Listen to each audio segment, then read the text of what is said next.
show that separates fact from fiction. On Lee Mack's team tonight, it's the comedian who's as talented and drop-dead sexy as he is adept at hacking into auto-cue machines. It's James Acaster. And a professional dancer from Strictly Come Dancing. She's happily married. She's recently divorced. We'll edit that nearer the time. It's Oti Mabuse!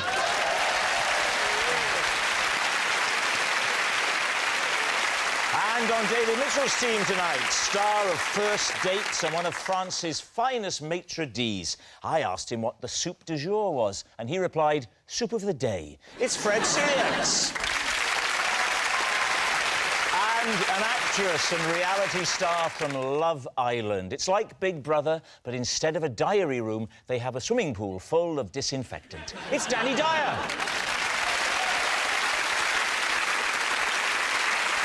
We begin with round one, Home Truths, where our panellists read out a statement from the card in front of them. To make things harder, they've never seen the card before. They've got no idea what they'll be faced with.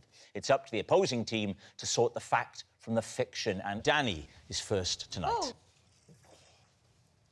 I once thought a slug was trying to send me a message. Lee's team. Hang on. Like a snail, a slug, a snail. Like a homeless snail. Snail without a shell. What do you call them in South Africa? They're like so big. A shellless snail. A shellless snail? Yeah. Are you winding me up? Because if I go to South Africa and say that, if I go, hey, look, there's one of those shellless snails, they go, I think it's called a slug.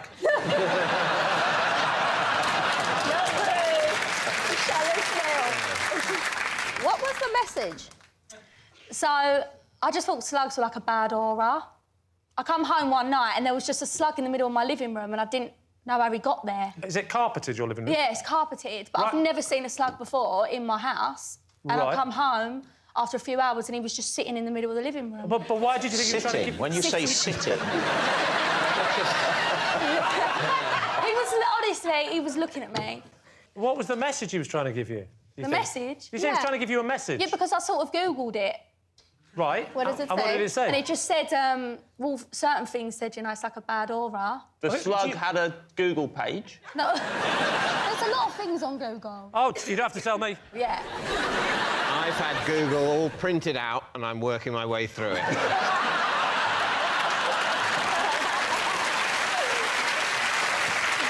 When you say it was a bad aura, do you mean aura or do you mean omen? Well, bad omen. Omen 3 was a bad omen, wasn't it? Yeah. But 1 and 2 were pretty good. What did you... Because, like, if you just Googled slugs... Yeah. It's not going to come up there, bad omen. So what did you Google? I literally typed in, slug in my living room, what does it mean? As opposed to the other one, there's a rat in my kitchen, what am I going to do? Listen, I was on my own, I was scared, I didn't know what to do. Right. Yeah. And you thought, you didn't want to run, because he might chase you. Why was that your first question, though? Because, it is an unusual question, yeah. You didn't know what to do. Yeah, there's a slug in my living room, I don't know what to do. Yeah. But your first thought is, what does this mean? Yeah, what does this mean? You know, you mentioned, Dani, earlier, you said, I think I'm right in saying, you said the slug was looking you in the eye. Yeah. Yeah. As I walked through the little hallway, yes, he was directly opposite me. Hang on. Do slugs have eyes? No, that's have that as well. They do have that. Yeah. They're the eyes, aren't they? So those bits were looking at you. Yeah. How do you know that? I mean, did they literally, were they doing that and you walked in and they went... Good evening. Do you have any other superstitions other than the slug? Anything like walking under a ladder, walking over 3 drains. I won't do that. 3 drains? You know, the 3 drains? Yeah. I heard that one. 3 drains. Well, apparently, like, if you walk over 3 drains, someone's meant to touch you and you're meant to spit, but that's minging. What? How long are you allowed... I mean, at some point, if you walk over 1 drain and then another drain, yeah, when does it reset? 3 in a row, so it's just got to be drain, drain, drain. Yeah, so it's a drain, drain, cup of tea, drain, you're back to... Oh, great. All right, well, I mean, it's serious stuff. Yeah. Was it raining and you had a window open? No. So how did it get in? It was on a I carpet. don't know how we got in, that's what I mean. What does it mean? OK, let's not go round again. Oti, is she telling the truth? No. Do you think it could be true? Yeah, but don't listen to me. But I think it. I think it's true. I think it's true. I'm saying true. I genuinely don't care if it's true or a lie. She's won me over, and I wonder what did it mean. So, Lee, what are you going to say? Go on, I'll go with my team and say it's true. Say it's true. OK. Danny, the slug in the living room, was it the truth or was it a lie? It was the truth. Yes, it's true. Danny did think a slug was trying to send her a message. James, you're next. I once had to break into my own flat halfway through a haircut. David. Oh, interesting. So, tell us the scenario. I was having a haircut Where were you having a haircut? on the doorstep of my flat. Now, that's an unusual location to have a haircut. You know why? Because he didn't want to clean the hair that was on the floor in the flat, so it's outside, so just to push it. Yeah, I can understand why you The might more have work you can do for me, Fred, the more... thank you very much. Yes, that's why. Why weren't you in a hairdresser's or barber shop? Do you want to take this one, Fred?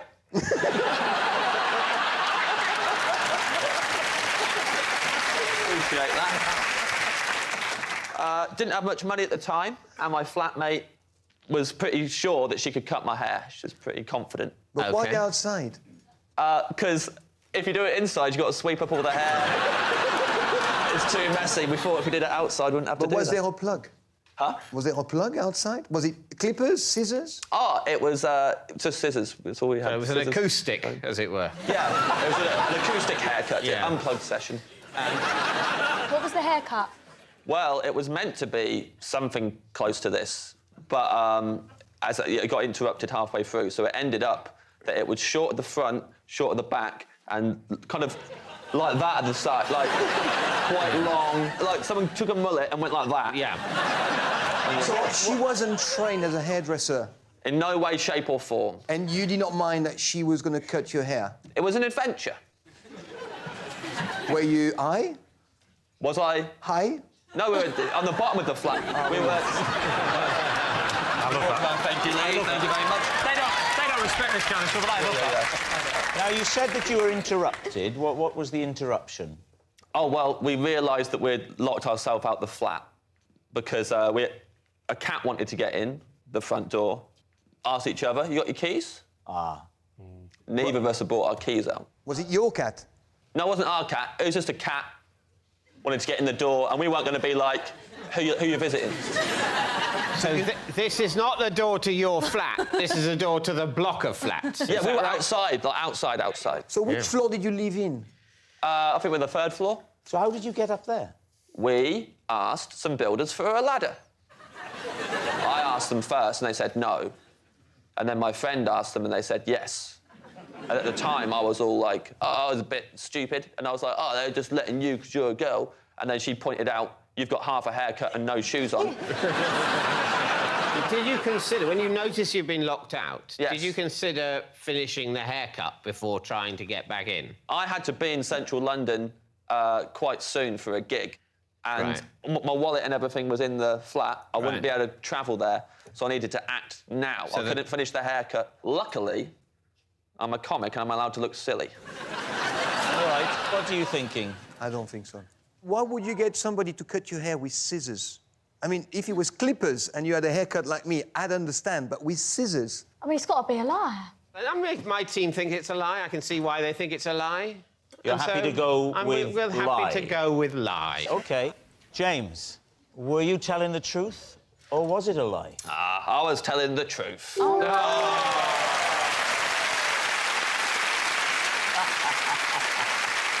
It's true. James did break into his own flat halfway through a haircut, and we have a picture of the haircut. Oh, my God. Our next round is called This Is My, where we bring on a mystery guest who has a close connection to one of our panellists. This week, each of Lee's team will claim it's them that has the genuine connection to the guest. It's up to David's team to spot who's telling the truth. So please welcome this week's special guest, Jake.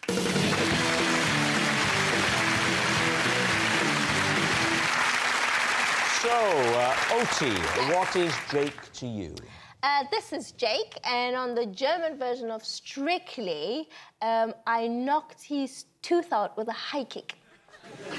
So, Oti's damaged dancer. James, how do you know Jake? This is Jake. When he split up with his girlfriend, everyone blamed me instead of him. Right, James's breakup buddy. And finally, Lee, what is your relationship with Jake? This is Jake. I once knocked him into a grave with a frisbee. So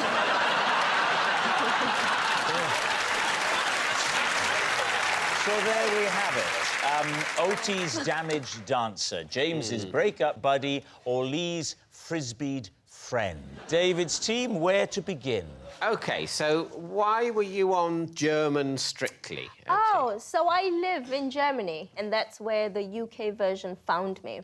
And Jake was your... He was the celebrity. What does he do? He's a weatherman. He's a weatherman. Wetterman. What is he? Wetterman. He's a German weatherman.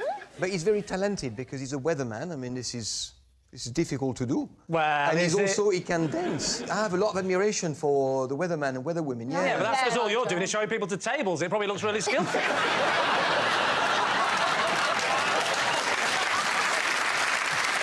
How good a dancer was he? Because on Strictly, you often have people that aren't very good. We made it up to week 9. Oh, that's not bad. No, in German, that's 0, so it means week 0. No.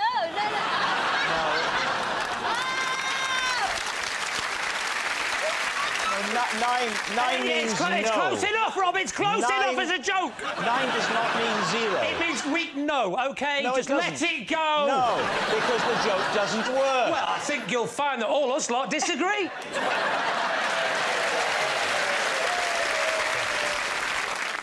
So what happened? You said you hit him? Yeah, so this was during a live show, right? And the worst part is that was the end of the number. So you have to go there and stand by the judges. No, the worst part is he knocked his tooth out. Typical dancer mentality, and the worst thing is we got judged terribly. But did you get through to the next week? Yeah, it's Germany. They vote. Germany have got a terrible history for voting for the wrong person, don't they? Why is that an ooh? Surely you would agree with that. Yeah. Why is that contentious? No, Is that a room splitter? Yeah. Oh, no, we liked Adolf Hitler. Are you all right? Yeah, I'm just contemplating the rise of fascism. You know. What about James? James, what's the scenario? This is Jake, and when he split up with his girlfriend, everyone blamed me instead of him. Why? Because I had to deliver the news. What do you mean? We wrote a letter together. We were like 15, and it was Jake's first girlfriend, and he hadn't got experience of how to break up with people. And to be fair, not even less. And we decided, he's like, I've got to break up with her, and I don't know how to do it. Why has he got to break up with her? They weren't really clicking, they didn't have much chemistry. Right.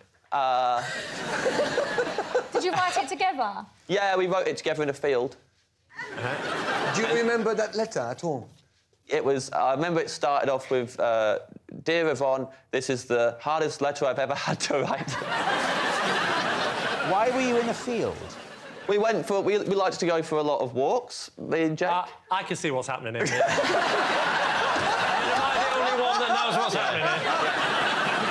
Why didn't he write it on his own? Why you? Because I think he was worried he would say the wrong thing, and so we tried to, like... So he wanted to make sure? Yeah, it's like, maybe we can work on it together, and we sat down in the field and we wrote this letter. And can you remember more of the text?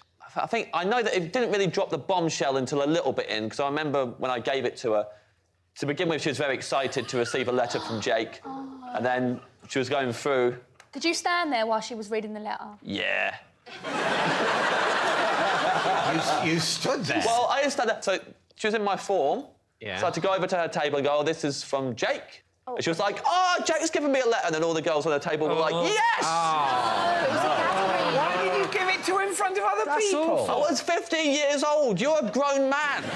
Did she look at you, like, did she blame it on you straight away? Yeah, as soon as they all got to that bit, they all looked at me and were like, I'm really furious with me and really angry. Right. Yeah. I see. And Jake was, yeah, I mean, Jake's a wild boy. They kind of expected it from him.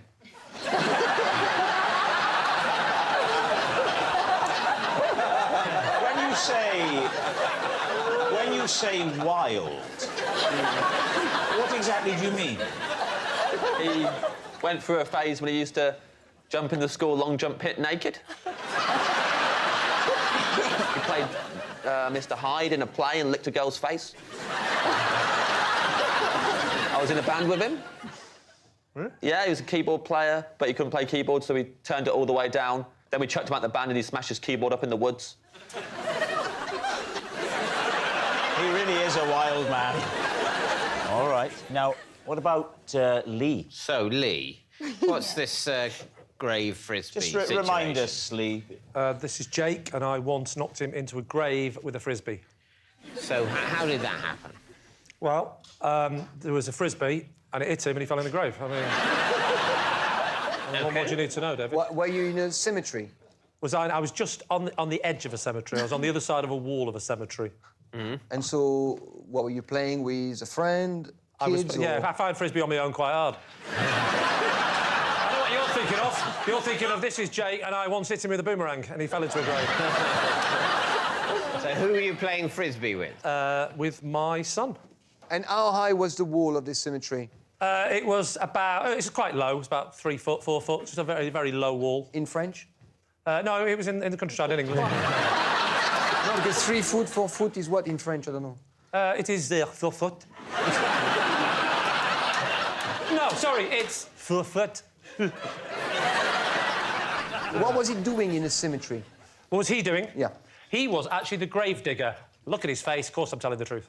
I say grave digger, I mean body snatcher. Right. Why were you there? Were you on holiday? I just was having a day out to some church my wife wanted to see. So my wife and my son and me, we went off. We went off to a field, had a look at a church. My wife loves the church. She had a look at the church. Me and my son are not interested in church. Are you all right there? And I said, well, me and you, we always take a frisbee because everywhere she goes and looks at, we're often on Oxford Street when she's shopping.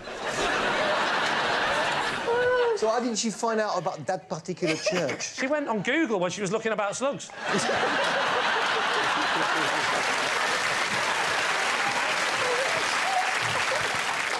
So how did he fall in the grave? Because he was looking at his hole. The hole he just dug, and he obviously just finished. He was very proud. It's a 6-foot hole. It takes a long time to dig a 6-foot hole. Trust me, I know. I've buried a few. And he's looking down, thinking, I finally finished. And but as luck would have it, my son missed it, went over his head, hit him on the back of the knee, and he's gone straight in. OK. How did you know he fell into the grave? How do I know he fell in the grave? Because there was a fella stood there and then he wasn't. All right, we need an answer. So, David's team. Is Jake Oti's damaged dancer, James's break-up buddy, or Lee's frisbeed friend? I don't buy the dancing, but Okay. I think James's story is very plausible, and they look alike anyway. That's not a rule. They're not claiming to be brothers, they're claiming to be friends. Well, you have to have a reason. That's my reason. There you go. What are you thinking, Dani? James. I really believe this story. Yeah. David? Yeah, I think probably James. Oh, OK. There's no doubt within your team, David. There's no doubt. We think we know, and which is absurd, because, of course, we don't. But, Jake, would you please reveal your true identity? I'm Jake, and James helped me break up with my girlfriend. Yes, Jake is James's break-up buddy. Thank you very much, Jake. Which brings us to our final round, quick-fire lies, and we start with... It's David. last winter, I watched in horror as the tube train doors trapped the pom-pom of my bobble hat and carried it off into the darkness of the underground. These two. So you were getting on the tube, or how did it... Tell us more. Well, the tube... I'll rephrase that. Tell us anything you can think of. OK, fine.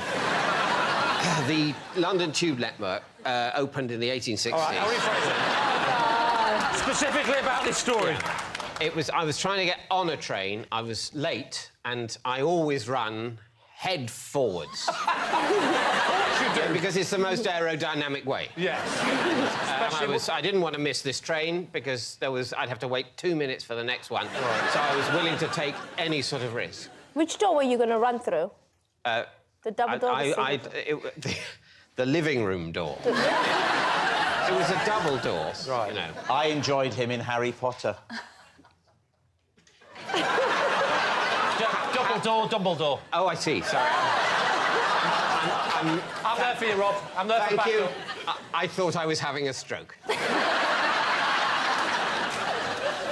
Now, talk us through what happens, actually. It's now trapped. Yeah, the hat's trapped. In Because the doors are shut, I, perhaps foolishly, or perhaps sensibly, you be the judge, but I'll have to say what it is first. I sort of recoil. Yeah. And that removes the hat. And then I go, there's the hat hanging there. And off it I goes. thought, at that point, there's no point putting my head back in. Well, look, David, I've got a bobble hat down here. Oh, may I keep it? Would you like to put it on? Yes. And try and reenact for us? Let's say you run. Yeah. OK. OK. They'll have to redo my hair after this. That'll be an hour of your lives you're not getting back. Right. OK, all right. These are So my doors. Yeah. OK? How fast are you going to run at me? Slower than you think. OK. OK. Yeah. Ready? You will be able to see me coming. So you... Did you just wink at me? Yes, I did. Are you flirting with me? I've never really known what flirting is, but let's see what happens and then we'll know. Train's going to go now. Okay, All the ready? passengers are on board. Please stand clear of the doors. Oh, hang on! This is my only speaking bit. Let me say it. Will you cue me when you finish your monologue? I'll wink at you. Stand clear of the doors. Stand clear. I mean, obviously, in reality, I was hurrying down the escalators. I wouldn't like people to think Go that up I... there. Go up there. There's stairs there. That's not how the underground works. Stand clear of the doors. Stand clear of the doors. Yeah. You've missed it. It's gone. It's gone. Try again. Again. The next one. You've got to listen. Stand clear of the doors. The doors are closing. Stand clear of the doors. The doors are closing. The doors are closing. Yes? Exactly. Lee's team, is it true? No, David seemed to really have to make a lot of effort there to try and get through the tube doors. Do you think David would run Head for first. the tube head first? No, I don't think anyone would. No. Yeah, I think it's a lie. So, they think it's a lie. Were you lying or were you telling the truth? Well, I was lying. Yes, it's a lie. David didn't trap his pom-pom in the tube doors. Next, it's Lee. After asking a friend how he kept his dog's coat looking so lustrous, I have now taken to washing my own hair with dog shampoo.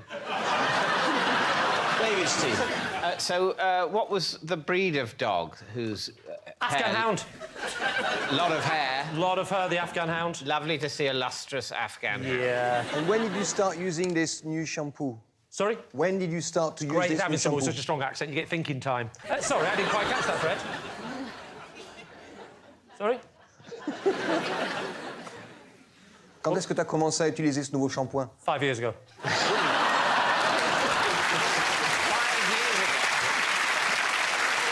years ago you started. And what's the brand of the dog shampoo? Canine feeling. There's other ones. There's canine springtime. Canine for curly hair. That's for the poodles. It's fantastic. It's made me feel great. I feel alive, I feel fresh, I have a compulsion to wee on lampposts, but that's just a side effect that it says will happen. Yeah. I have a very weird way of greeting people now, but I have to check them out. So, are you mad or very vain? Vain, yes. This comes at a price, Fred. Comes at a price, and that price is $9.99 from most good pet shops. I think it's like he wouldn't do that. I don't think he'd do that. And however good the Afghan hound looked, I don't think he'd do that. You're saying it's a lie? Yep. Lee, I'm fascinated to find out. Was it true or was it a lie? It was, in fact, a lie.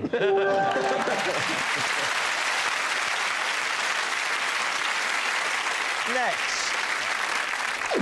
It's Fred. Right. I hate using towels, so instead I dry myself every day with a hairdryer. OK. The first question I've got to ask you is, why have you got a hairdryer anyway?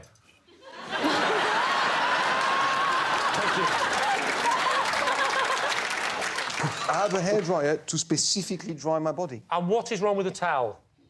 I just don't like it. Do you go everywhere with it? Everywhere. Do you want me to show you? I'd love you to show me, yes, yes. I go like that. So I suppose the drips are all heading down, like in a car wash That's when the blower comes over. What heat do you have it on? Then I change, I go like that. Good question from Oti. Then What I heat? go You the can't back. hear you, the hairdryer's on. The back.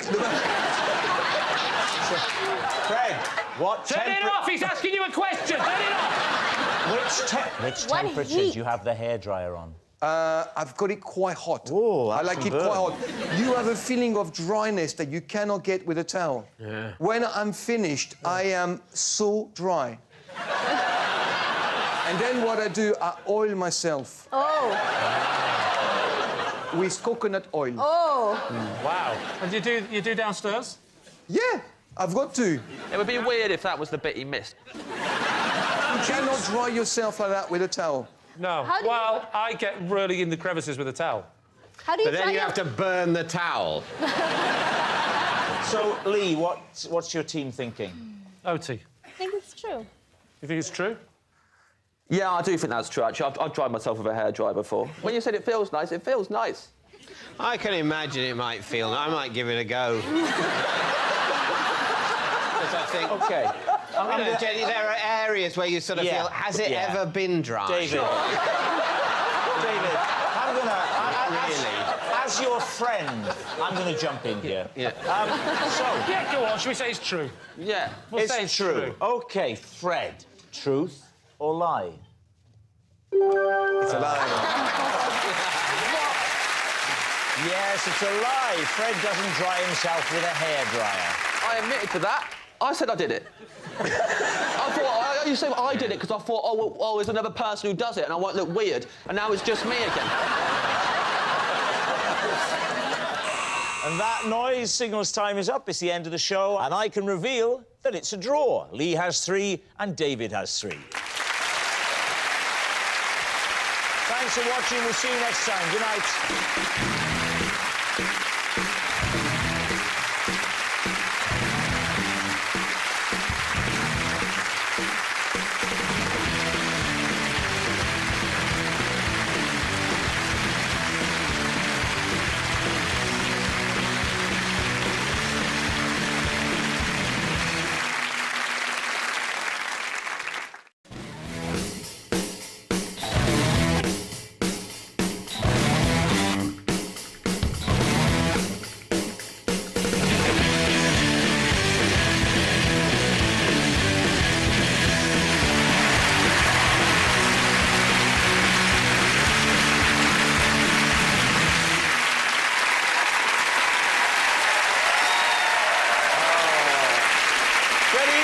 Welcome to Would I Lie to You, the show that celebrates the dark art of the tall tale. On David Mitchell's team tonight, he's spied on more birds than a teenage Russell Brand.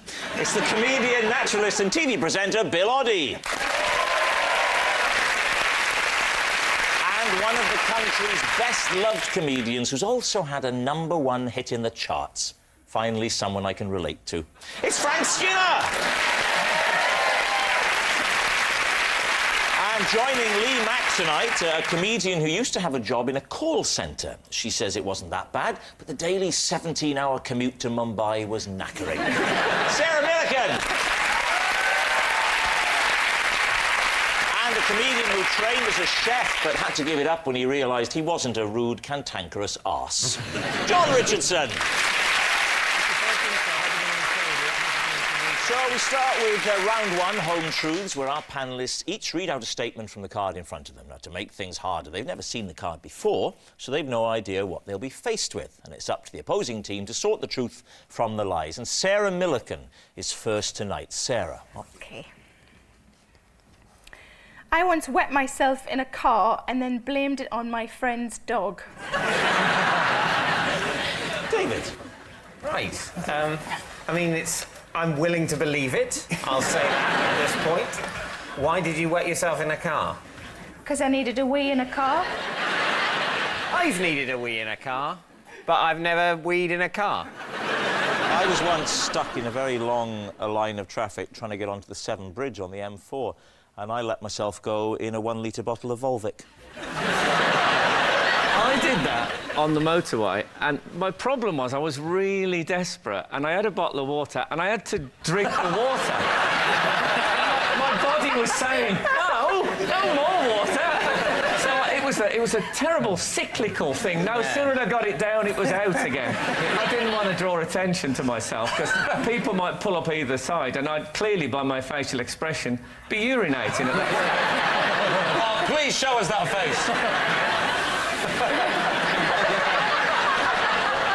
So, I mean, this is obviously just for everyone but me, a commonplace occurrence. Yes. Basically, lavatories are just for me. What a great name for your autobiography.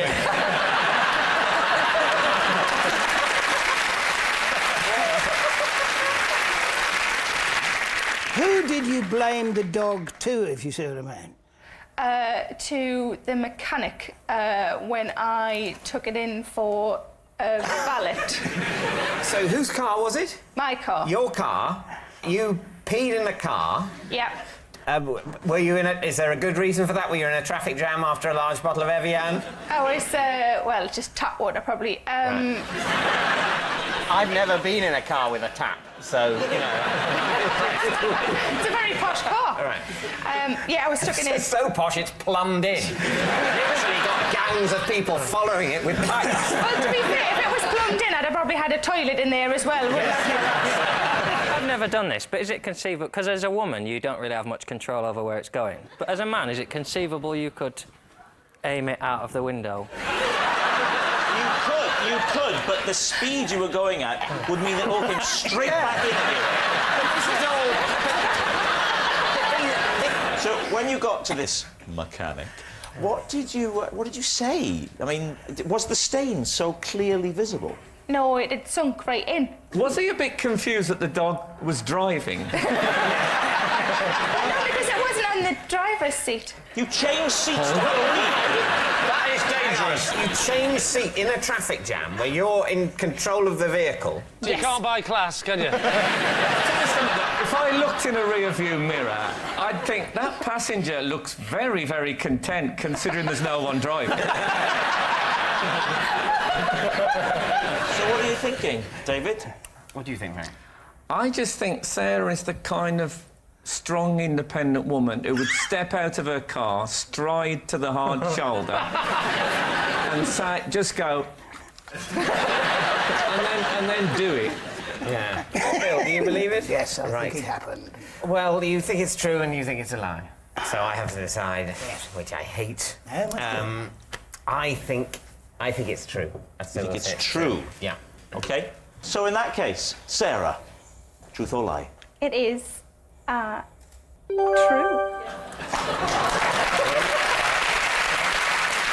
Well done, David. You listen to it in future. Goodness me. I was stuck in traffic for 2.5 hours. I was in absolute agony and thought it was the only way out, and it was either that or rupture something, so I just moved across, stripped, weighed, moved across, pulled back up, champion.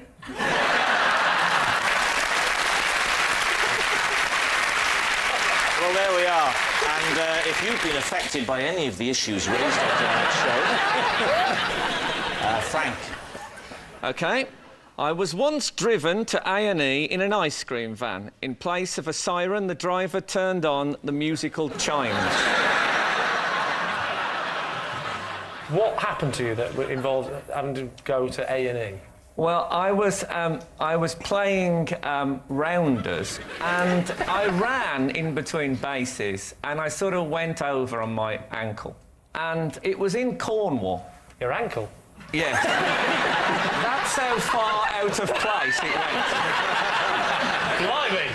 So I was in real proper agony, like, honestly, I thought I was going to black out, it hurt so much. And somebody phoned an ambulance, and it probably was about 25 minutes, and still no sign. This bloke came over from the ice cream van, and he said, I'll take you to the hospital.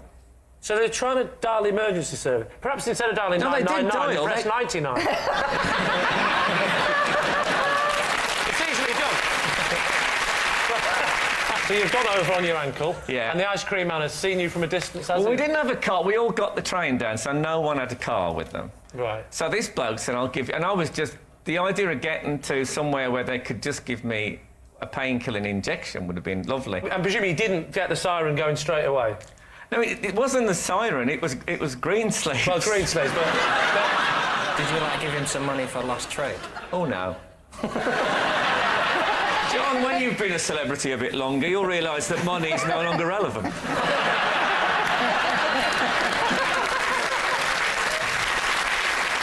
Whereabouts in Cornwall were you? I was in Truro. I don't understand why you would put the siren on. I think I said... I did mention to him that I liked music from the Tudor period. I also don't understand why you were in Truro, because if you didn't drive, you would have got the fast service to Penzance. Our holiday was a combination of rail travel and taxis, and a little bit of ice cream vans. So, time for a decision. What do we think? I'm not happy with it. You're not happy with it? Not happy with it. You're not having it? Oh, I think it's true. I don't want to become Trevor Travel Planner, but if... I mean, a rounders kit is something you throw in the boot of a car. You don't take it on a train. OK, so you're saying it's true? I think it's true. John thinks it's a lie? Yeah. We'll say it's a lie, then. You're going to say it's a lie? OK, Frank, truth or lie? It is a lie. Yes, it's a lie. Frank wasn't driven to A&E in an ice cream van. In fact, accidents involving ice cream vans are incredibly rare, yet always result in the tragic loss of hundreds and thousands. Bill, you're next. Right, OK. I was saved from drowning by a character from the children's show Rainbow. Wow. Surprisingly buoyant, you 6-foot felt-covered man. Well, hang on, we don't know he's felt-covered. There was unfelt-covered men as well. People. Jeffrey. Human beings, I think. That Jeffrey. Well, let's not give him any names. Don't help him. Oh. Which character? If he says Jeffrey, I'll kill you. Freddie. Well, there was a Freddie. There was a Rod, Jane and Freddie. Rod, Jane and Freddie, yeah. Yeah, he was the sexier of them. I always like the pink hippo. Only one arm, though. What? Yeah, George and Zippy had one arm each. Oh, no, no. Yeah. Oh, yeah, they did. The other arm was in the mouth, wasn't it? What are you saying? Sorry. You say a lot of disgusting things on this show, but now you've gone too far. So Freddie has saved you from a what was that, pond? From drowning. Pond? It was in the sea. It was the ocean. The ocean, OK. Which ocean was it? It was the Indian Ocean. Did you get the train there?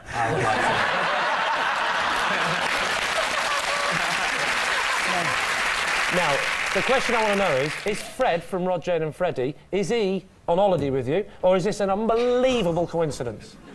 It is actually an unbelievable coincidence. Did he recognise you? Yes, he did. He'd known you already? No, he did know me. I hadn't met or anything like that. No, but he was aware. He was aware. But he was aware that there was somebody in the sea, some way offshore, waving as if to say, I am drowning, I am drowning. He probably thought you were doing the Funky Gibbon, didn't he? It might have been pre-Funky Gibbon. What year was it? Wow. Surely human beings still lived in the sea. You're in and C, and Yes. then Rhod, Jane and Freddie. Or just Yeah. Freddie. Is he with Rhod and Jane, by the way? He was with Jane. Well, Jane and Freddie were a couple, weren't they? I think there still are a couple. Did Rhod must have felt left out? He was giving it to Zippy.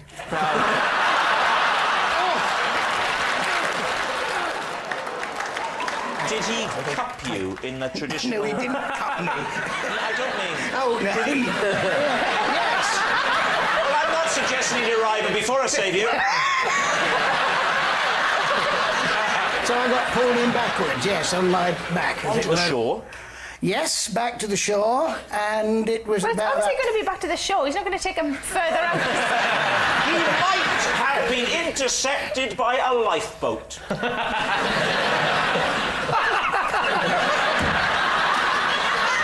That was the angriest he has been in 3 series. Don't come onto this show and soil the seats. Too late.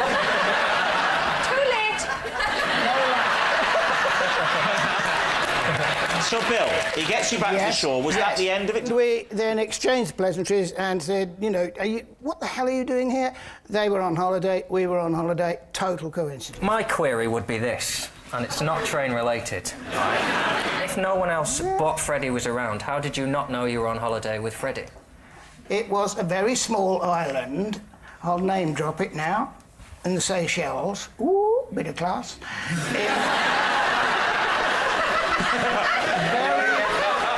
Will we all get free holidays in the Seychelles now? No, You said that. but I will.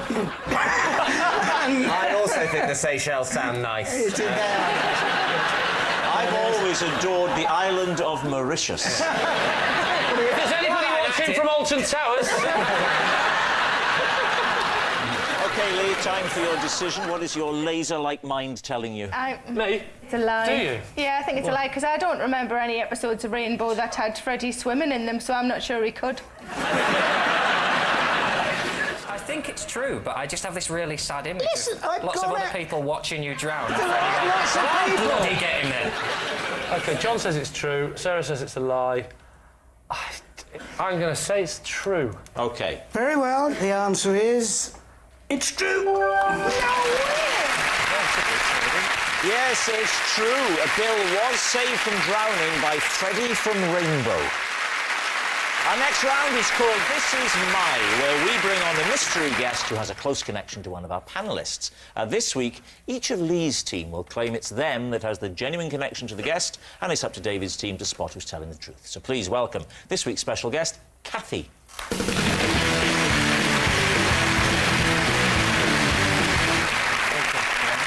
Welcome, Kathy. So, John, what is Kathy to you? This is Kathy, and we crashed into each other while we were both on our driving test. Sarah, how do you know Kathy? This is my friend Kathy. We fooled the newspapers into reporting that she'd been left under the spell of a hypnotist at a hen party. And, Lee, what about you? This is Kathy. She's the hotel receptionist that I had to phone from my room when I found a peacock in my hotel room. So there we have it. John's pranged motorist, Sarah's newspaper prankster, or Lee's peacock remover. David, where would you like to start? John, your Hi. Your driving test. How did the crash happen? What manoeuvre were you attempting? I was pulling out of a junction onto a carriageway, but then I saw a car, so I stopped, and she drove into the back of me. Basically, 2 driving tests in convoy, as it were. Yeah. Well, you do the same route from the same driving school, don't you? When you go to get your exam. Did you fail your test, John? We both had to have our tests annulled because of the accident. Annulled? That usually involves the Pope, doesn't it? When was this, John? I just had to renew my licence, so 11 years ago. 11 years ago, OK. Kathy hasn't changed the number in 11 years. She described it as weird, what had happened, and I remember thinking it wasn't weird. You hit me. So she said we should keep numbers, jokingly, and said, so that we don't get our test on the same day next time. Lol. Yeah. Did people say lol 11 years ago? Yeah, it was just coming in then. Right. Before we even knew you could write it down. Yeah. Sarah, why did you... what's the story here? What? Disinterested policeman. I think you mean uninterested policeman. All good policemen are disinterested. Yes, good point. Not an amusing point. But grammatically, an absolute belter. Yeah. What's the difference between what does disinterested Disinterested mean? means impartial. Uninterested means bored. I think I know which one the audience are. Sorry, please continue. So, Sarah, you fooled the newspapers about a hypnotist at a hen party. Fooled the newspapers into reporting that she had fallen under a spell put under by the hypnotist at the hen party. And what was the nature of the spell? What did Kathy think she was?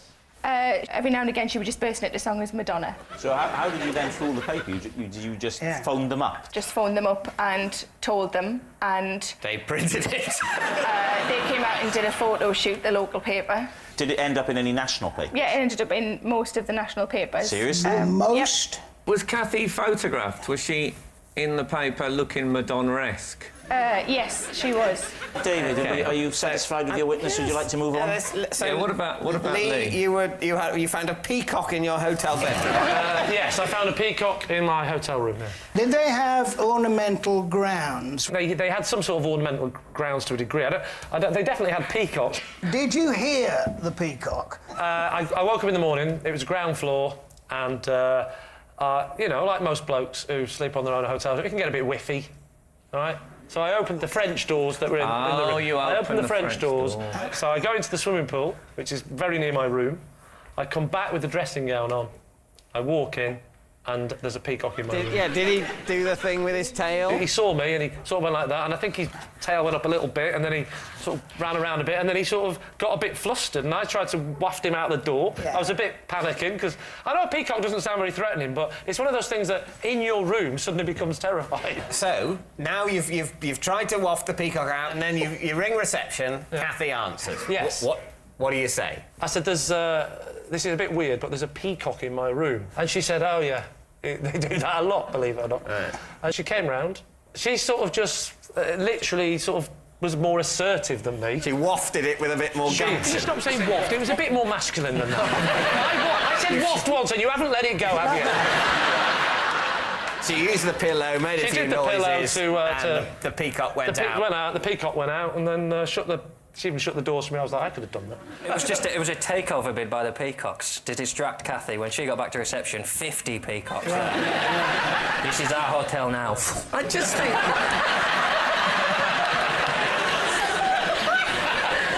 I just think a receptionist would phone someone else, another member of staff, to deal with it. It wasn't a big five-star hotel. It was a sort of... You know, I don't know what star it was, but it was a sort of... It was more casual, the hotel, than you're imagining. No. Peacocks are in very posh places and very formal places. Very rural places, generally. No. It's not like you don't farm peacocks. Yes, you do. People do farm peacocks. OK, yes. The English countryside is covered in massive flocks of peacocks. No, but they do farm peacocks. Peacock milk we endlessly drink.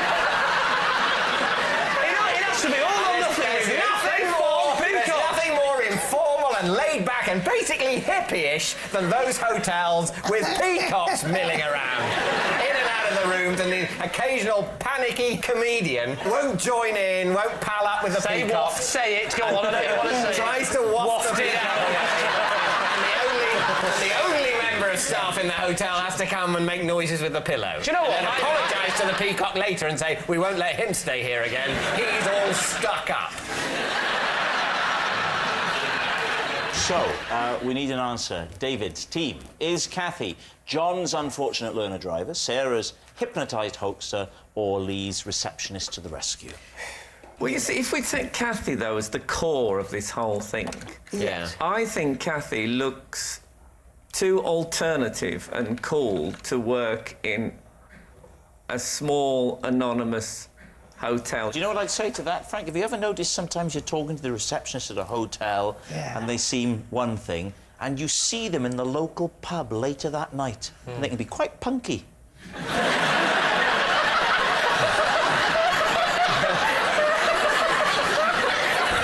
Right, David, David, decision time. What are you going to say? Bill, what do you think? I would think that it could be the Peacock rescue. I can see her doing all the moves for Madonna. I can see her with 3 muscular black men behind her doing a synchronised dance. So can she, by the look of it.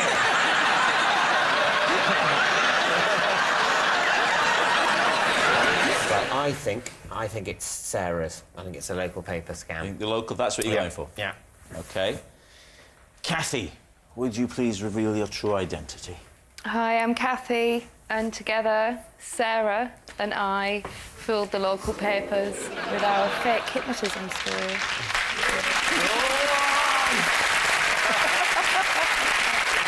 Wow. It was in the national press, it went in the Star and the Express, but it was biggest news on the Shields Gazette, where it was front page news. There it is. Thank you very much, Kathy.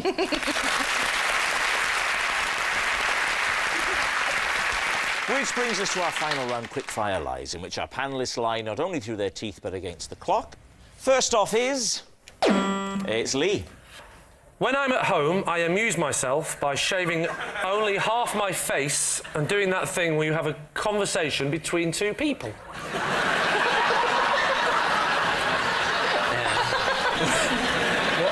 What are the characters of the shaved Lee, unshaven Lee? I'll often do a sailor because that suits the look of the longer beard. Could we have a little bit of sailor? Looks like you shaved half your beard off again. Hang on, that doesn't make sense because it doesn't. It looks like he's got the complete No. beard. He has got the beard and he's talking to the man. To the other person, yes. Looks like you shaved off your beard off again. Yeah, but the other person looks like The he's... little boy looks up and goes, I couldn't help it, I had to, because I was feeling a bit hairy. Yeah. But that doesn't make any sense because the other one looks like he's completely shaved his beard. No, sorry. I've shaved half the beard. Yes, I know. The one with the beard is the sailor with the beard. Looks like you've shaved off your... Meaning him. half your beard off. The other to the fella. other one. Yeah. Who's then sort of going, yes, I did. Yes, I did shave half it off. But it doesn't look like they've shaved half it off. It just looks... They've shaved it looks all like off. they've shaved it all off. You say that. No, you're wrong. No. I've shaved it all Wrong, David. Wrong. Now, I'll do it again. Right. Man with half a beard. Yeah. You looks like you shaved... No, Wait, the character you're playing is a man with a let me finish. Okay. Looks like you shaved half your beard off again. Okay. Yes, I had to, but you should see the other side. Look, it's still there. And then the other fellow goes, I'm just as bad as you. Look, clean shaven. If you let the story finish, you know I'm using it up. Why did you say half in the first remark? Did you say it looks like you shaved your beard off again? Should we shave your whole beard off again? And he's going, yes, I know, but then let me show you more fully. Like you did. I didn't say it like a red boy. Coincidence, because I too am a cock.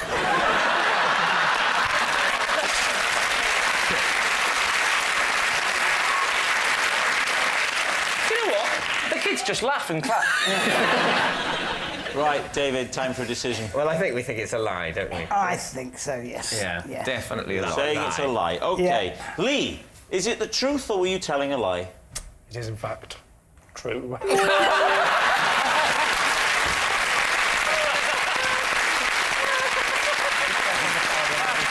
Yes, it's true. Lee does amuse himself by shaving only half of his face and pretending to have a conversation between 2 people. John. Possession. Right, there's a box under your desk. John, would you bring the box up, please? This is the emergency kit that I keep in my car at all times. OK. Well, not at all times, obviously. It's here. Lie! Next. John, will you take it out of the box and put it on the desk there? What would have been brilliant then if he'd have took his car out? Can we investigate it? Yes, A I want to, yes. spotty mug. I'd quite like to. I'll be very careful with it. Are you going to bring it back? Yeah. I'll be careful. There we go. Thank you. Oh, I've never given another man my box before. Okay. I have, it's quite nice. There's a mug, spotted mug. Yeah, well spotted. Yes, here's options Belgian chocolate. Bill, sorry, can you be careful with that? That's his mother's ashes. Chocolatey ashes. And here, a little bottle of... Some red wine? Can I just say, this is like the most boring version of the Generation game. Oh, the best ready, steady cook ever. It's a sort of a post-nuclear deal or no deal. Right, OK, so take us through why you've got these items. Well, I'm on the road a lot, and I like food and alcohol. So I make sure I have some in case I have an unexpected overnight stay. I love how seriously Bill and Frank are studying the product. This has got a very curious marking on it. It's a circle and a pregnant woman and a line going across it. What's that got? That suggests to me that they don't advise that pregnant women drink. It's hardly hieroglyphics, Bill, is it? Tell you what, if I found this in a car, I'd assume it was the flight recorder. David, time to guess. I think it's nonsense, so we have to say it's nonsense? You're all saying it's a lie? Yeah. OK. John, were you telling the truth or were you telling a lie? It is true. And I should say, if you're thinking of compiling an emergency car kit of your own, both Would I Lie to You and the BBC would like to point out that other brands are available. And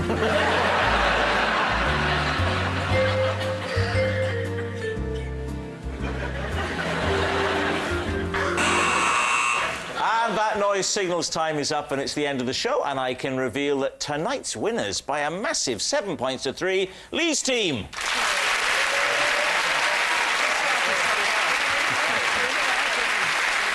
Of course, it's not just a team game, and my individual liar of the week is Sarah Millican. Yes, Sarah Millican. Sarah hasn't lied so much since her first day on Loose Women when she told her co-hosts, honestly, I can't smell gin. Good night. Nina Conti and Bill Bailey join Stephen Fry for QI over on BBC Two now. And here on BBC One, Anna Friel has a hair-raising welcome at the airport. Come fly with me at 10:35. That's after the news. Next.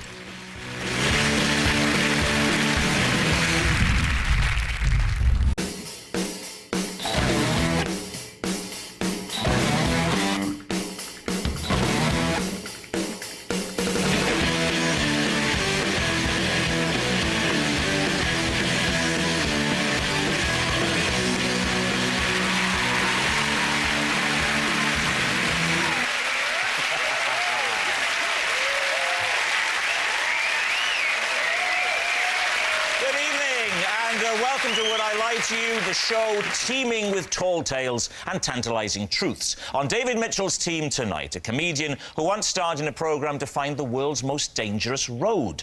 Turns out it's the one between Snappy Snaps and George Michael's house. It's Rhod Gilbert! And a comedy actress currently on our screens in Miranda, who also co-created Smack the Pony, a sketch show that received critical acclaim, Emmy Awards and a stern letter from the RSPCA. It's Sally Phillips. And on Lee Mack's team tonight, a showbiz legend whose TV show once drew an audience of 15 million people. Admittedly, there were only 2 channels and no remote control. Des O'Connor! And a lady who co-stars with Bruce Forsyth on Strictly Come Dancing, but she's here tonight in her own right, so there'll be no more mention of Brucey. It's nice to see her nice, Tess Daly!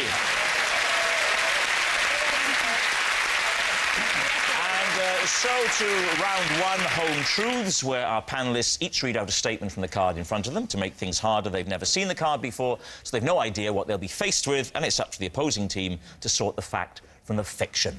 Des, you're first up tonight. For 3 days running, I accidentally ate cat food for dinner. David's team. Right. So, how did this happen?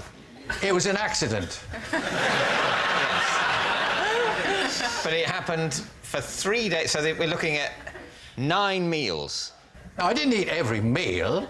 but I ate on one of the meals, one at lunchtime, one at snack, and one at dinner, but not necessarily in that order. And I'm assuming you thought the cat food was something else. Why would you assume that? Well, because otherwise, Des, it's not an accident. Was it wet or dry cat food? I'm not a cat, I don't know. No, but as a, you know, a highly evolved mammal, you do know the difference between wet and dry. It depends what we're talking about. Yes, have you got a cat? No.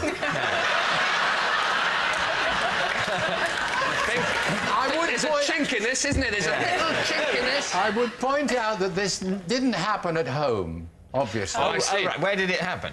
Abroad. Oh. I was abroad in a foreign country. Which foreign country, Des? Which foreign country? I didn't see their flag, but I was... How did you eventually find out that it was cat food? I'd rented a place. It was in Spain, right? I'd rented a villa, and I had to go and do my own shopping. And I was walking around, and I saw these tins with a little fish on the side, and I thought, well, that'll do. You know, I don't speak Spanish, not that well, anyway. And I brought it back, and I was opening it, and the lady who was doing the house went, no, no, no, meow, meow, meow, meow, meow. What did you think it was, Des? I thought it was a kind of fish. Like a tuna, perhaps? Yes. I'm surprised there wasn't a picture of a cat on... Why would there be a picture of cat? They always have a picture of a cat. You don't get a picture of a human on a pot noodle, do you? You always have a picture of a cat on cat food. Always. Even in Spain. Not always. Always. I can give you an example when there wasn't. What? Des, tell him again. Right, David, what are you going to say? What's your guess here? Is he telling the truth? Well, I'm beginning to think it's true, I must say. I'm sorry, Des. I'm coming round to it. OK, so, David... Yeah, I think it's true. So, Des, are you telling the truth or telling a lie? Well, they all think it's the truth, but it's the truth.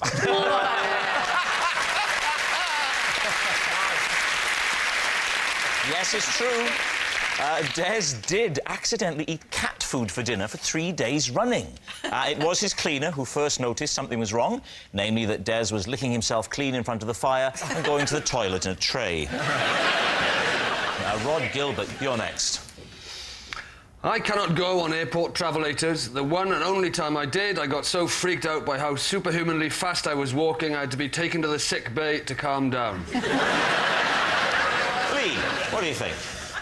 Right, I mean, just how fast would you say you were going? Superhuman was the word I used. OK, how fast would you define superhuman? Because I've got my own definition. Have you? Well, what's yours? I asked you first. Let's just say it went very fast, I didn't like it. So you're saying that you were on it, you had to be escorted off, taken to the sick bay? I wasn't escorted off, I got off the end and then I sought assistance. You felt nauseous, did you fall That's off? right, I felt nauseous. What's the difference between nauseous and nauseous? David, what's the difference between... Excuse me, you could have asked me. Excuse me! I'm a human being! I'm imagining you'll refer me to David. David, what's the difference between nausea... Is it simply pronunciation? I think it's simply pronunciation, Rob. Oh, OK. Thank you, David. As you were. Shall I tell you another thing I don't like? It freaks me out when escalators don't work. You know, when you go up an escalator and you get up and you're exhausted and your legs are burning and you walk, they don't work, it's more tiring than the stairs, yet when you get to the top, you still fly off the end like that. That freaks me out. I don't like that feeling of lack of control. The escalator doesn't work, and yet you still fly off the top. Why is that? I don't think you do fly off the top. I think that's No, you do fly off the top, your David. brain telling you a No, lie. my brain doesn't tell me anything. Honestly, it does happen. Rod's brain does not tell him anything. No. Is that official, yeah? What do you mean? It's not my brain telling So me I'm you're flying saying off that the we're end. on at the top of a stationary escalator, you Yes. in some way are thrown Yes. off the end of it Yes. as if it were... As I described. That's nothing to do with the electrical motor in the escalator that isn't turned on. I'm not saying it is. That's because you're using a certain amount of extra energy in order to go up some stairs. Yes. And then suddenly it seems easy to go on the... Well, you'll find that at the top of a normal flight of stairs. No, you won't. Yes, you will. Nobody flies off the top of a normal stairs. Hang on a minute. Let's have a go, shall we? Let's give it a little go. Oh, you're right, David. You're quite right. What? What I'm going to tell you now, Rhod, you may not be ready to hear. But the feeling of getting to the top of a normal flight of stairs is not the same. And the feeling of getting to the top of an escalator that is not turned on is the same. It's not. It is the same. It's not. It is the It's same. not. This is madness. It's not. What you're saying? You started off saying it's I'm not going to discuss it anymore. I've told you the information. At some point, you will accept it. Yes. Rhod, you're on this travelator, OK? I was, yeah. And you didn't like the fact that you were going so fast. Would that be a fair assessment? Well, that's exactly what I said, so yes. Yes. Why didn't you stop walking so you weren't going as fast? I just don't like the way they kind of bump. Tell you what. They kind of shift along. I just don't like that. Oh, it's the up and down motion. Well, there's a little cushion padding in it, yes. You could have walked backwards and then you'd been standing still. Yes, I know, but if you judge the speed right. All right, but I had a plane to catch, David. Right. So what do you think, Lee? Tess, what do you think? Well, I'm trying to read his body language, because I'm a woman and we do intuition very well. He's very laid back. He seems very committed. Very committed, he might very be telling the confident, truth. very laid back. Yes. What about you, I Des? just think he's telling the truth. I think he is. Thank you, Des. I think he might be telling the truth. You're saying true? Am I? True. True. Rhod, truth or lie? It is a lie. Yes, it's a lie. Of course, Rhod can use airport travelators. Our next round is called This Is My, where we bring on a mystery guest who has a close connection to one of our panellists. This week, each of David's team will claim it's them that has the genuine connection to the guest, and it's up to Lee's team to spot who's telling the truth. So please welcome this week's special guest, Tony.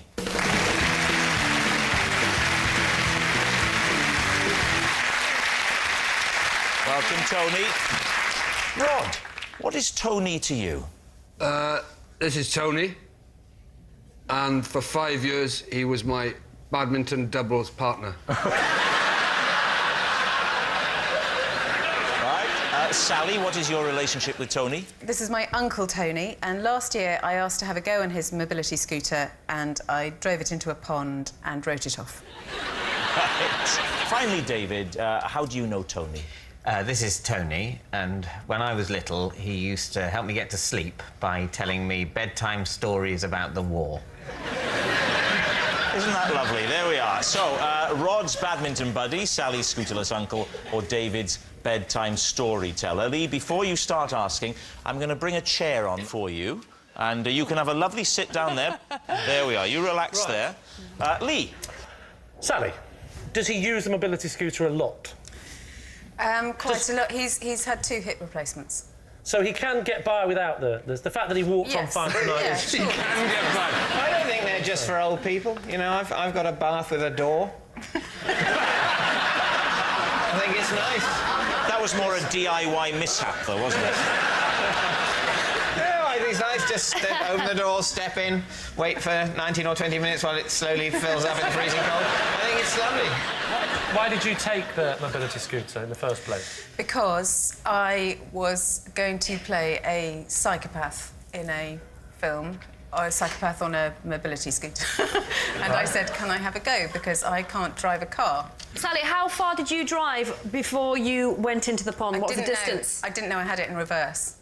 So you were very close to the pond. So I wasn't far from the pond, but it was facing that way. Right. And I took it out of park the wrong way and went backwards. And was your into the uncle pond. with you at the time? Yes. How much instruction did Tony give you before you got on the mobility scooter? Well, that he thought, as he said afterwards over tea, many, many times, that it was quite self-evident how one drove this thing. He said all it had was it's got a little, gear tiller, and he thought that even a nincompoop... Backwards or forwards, that's about Did you say gear tiller? Yes, well... That's a nautical expression. But you obviously felt, on some subconscious level, more comfortable at sea. Did you buy your Uncle Tony another mobility scooter? How much was that mobility scooter? Yes, how much was that mobility scooter? It was £1,500. For a brand new mobility scooter? For a brand new one? Yes, because it... Hang on, is that right, Des?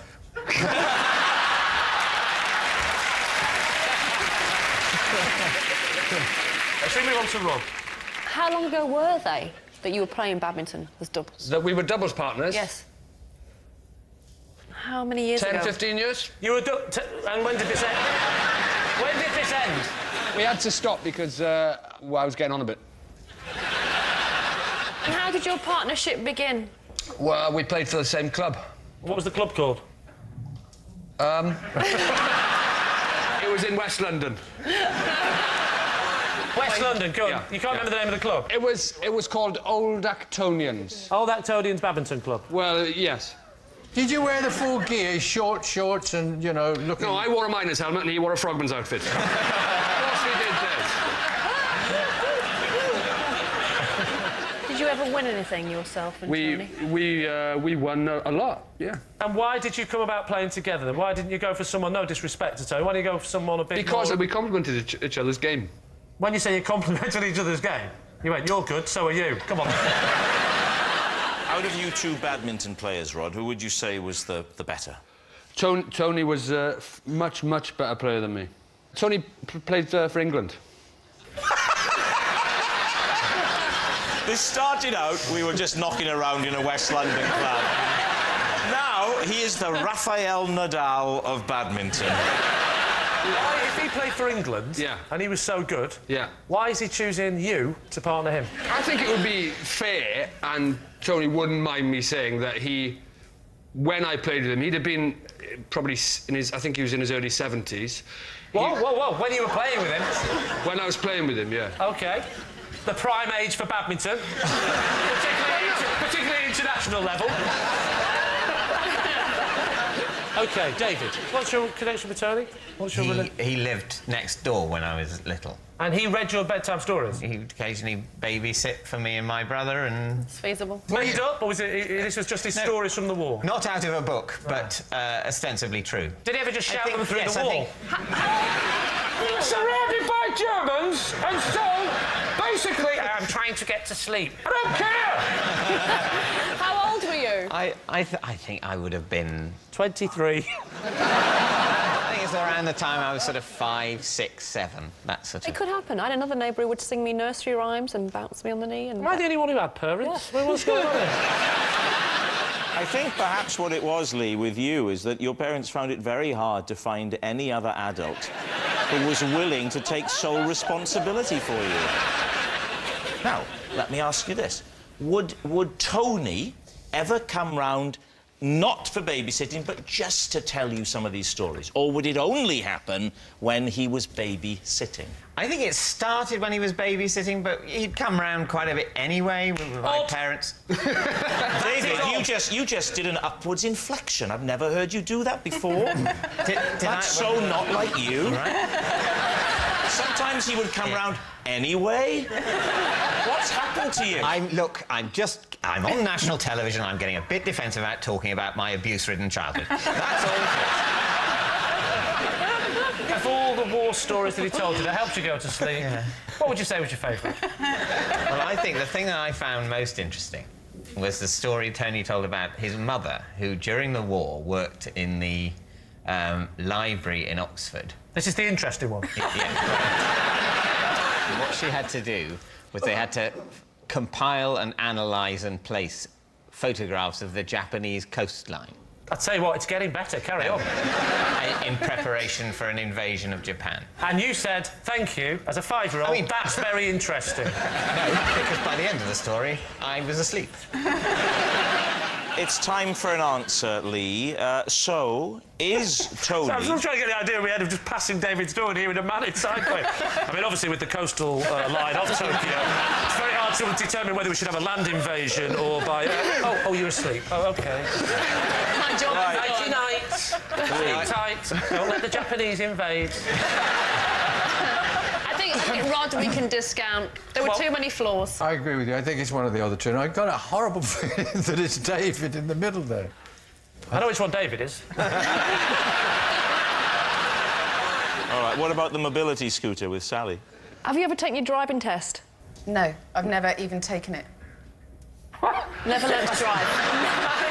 You can't emphasise the word even if it's the same thing. Have you ever taken your driving test? I've not even taken it. So Lee's team, is Tony Rhod's badminton buddy, Sally's scooterless uncle, or David's bedtime storyteller? What are you going to say? It's not Rhod. It is! Tess, what are you going for? Sally. Sally? I think David. And in a weird way, I've now gone back to Rhod. Thank you. You can see it in his little Welsh eyes. But you're wrong. In his little devious Welsh eyes. And trust me, if there's one thing I know about working on this show, it's a little devious Welsh eyes. Rhod or Sally? Or Sally. It's Sally. Sally? Yeah, it's Sally. It's Sally. Sally, right. Tony, would you please reveal your true identity? I'm Tony, and Rhod was my badminton partner for 5 years.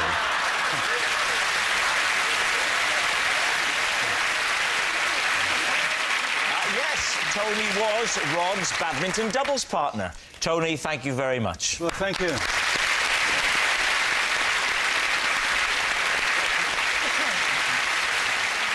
Which brings us to our final round, Quickfire Lies, in which our panellists lie not only through their teeth, but also against the clock. And we start with... It's Lee. Oh. Possession. Right, well, in that case, step this way and take the card, read the card to us, and then when you've done that, you can reveal your possession. In Thailand, I paid £200 to have my portrait painted by a monkey. Is that portrait? All right.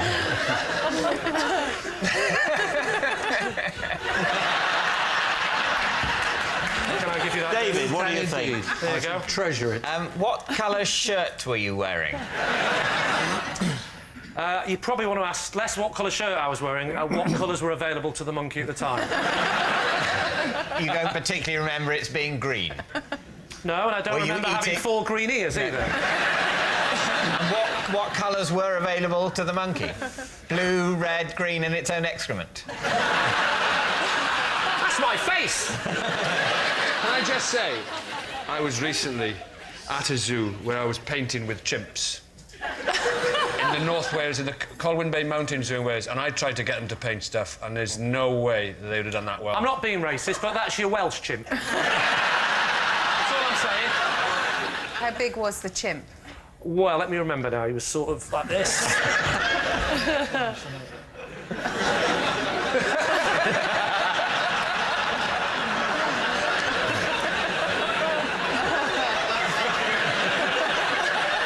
I'd say he was about that big sat down. Yeah. So that plus a couple of chimps' legs. I honestly don't think that a monkey... There's a sort of mouth on that, and his eyes, there's 2 blue blobs of eyes. The monkey monkeys can't do that. You think it's too good, is what you're saying? Yes. Yeah. I think the resemblance is too strong. You've even got your little squinty cockeyed eyes. Don't push your luck. Things I have to put up with on the show. You're wondering why it's like this, OK? No, it's him today. I'm not wondering why It could have been better, but he was a surrealist. David, what are you going to say? Is this monkey story true? I think it's a lie. I think it's an absolutely pointless act to get a monkey to paint a picture of you, and I think Lee would also have thought that. I think Rhod thinks it's a lie. We know that. Sally? He looks like a hard man. Okay. We wouldn't be easily... So, David, you're saying lie? I think we all think it's a lie, Okay. Lee? I'm sorry, but it feels weird being up and not being able to press something. Do you mind? Not at all. It is, in fact, a lie.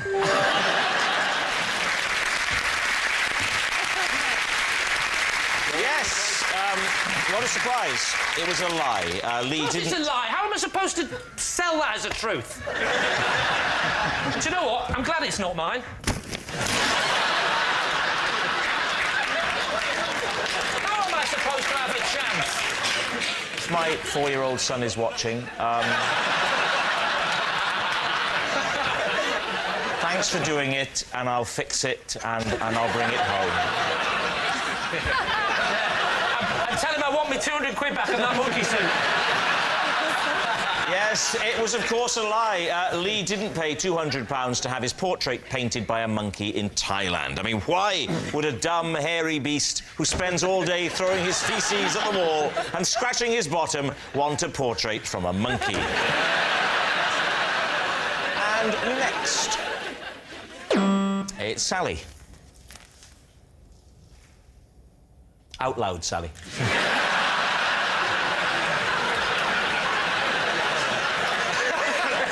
Because he swims in our local pool, my husband and I play a game over text called I've Just Been in the Water with Trevor McDonald. I'm currently beating him 3-2. Well, I mean, it sounds plausible. Did I have a couple of little blackouts in that sense? I suppose there might be some people watching who aren't aware of who Sir Trevor McDonald is. He's the esteemed newsreader and journalist, just in case. So there could be some young, you know, people who don't know who he is. So if you go swimming and Trevor McDonald's in there, you get a point. That's the rules, right? Yeah. Do you live near him? I do live near him. Do you ever talk to Trevor McDonald? Not really. I sort of made eye contact with him when we were both buying fireworks once. You didn't bother playing the game, I've made eye contact with Trevor McDonald and fireworks, so I didn't catch on. No, because it's important that he's in the water. Sally, who saw him first? My husband saw him first, because I'm quite short-sighted, as you can see. And was he swimming? Was he swimming? Yes, he was swimming. And... And what? He wears nose clips. Is he? Are you concerned that he's going to watch this programme and this is now going to be awkward? It's going to be out. I am a bit concerned. I tell you, the person who'll be really gutted is my dad, who says hello to him in the supermarket. So... he's got his own game going on with your mum, I think. My dad's name-dropping Trevor McDonald said hello to, you know, by the onions, and so we started going on better and saying You live in a very small little village, don't you? You know this is true, don't you? Yes, of course. Because we live quite near each other in show business land. Yes. There's a swimming pool, a fireworks shop and a supermarket. It's a lovely place. Is he a serious swimmer doing laps? You know, he's in Goes there up a and serious... down. Yeah, it goes up and What do down. you mean on the spot? Up and down would signify sinking and desperitely trying to... You mean No, back and he does forth? lengths. He goes... Lengths. What's his stroke? You don't want to He hear about alternates. this. He alternates between what? Between breaststroke and front crawl. See, Which do you prefer? Which way? I'm afraid I have to do breaststroke. You're a breaststroke. I can't get Well, you've got to the keep your end. head above the water, haven't you, to look out for newsreaders? So what do you think, then, Lee? What do you think? Is Sally telling the truth? I think you are making it up. I think it's a fib. What do you think? I think it's true. You think it's true? Yeah, I think it's true. Oh, I'll go for true. You're saying true? Yes. OK. Sally Phillips, truth or lie? It is a lie.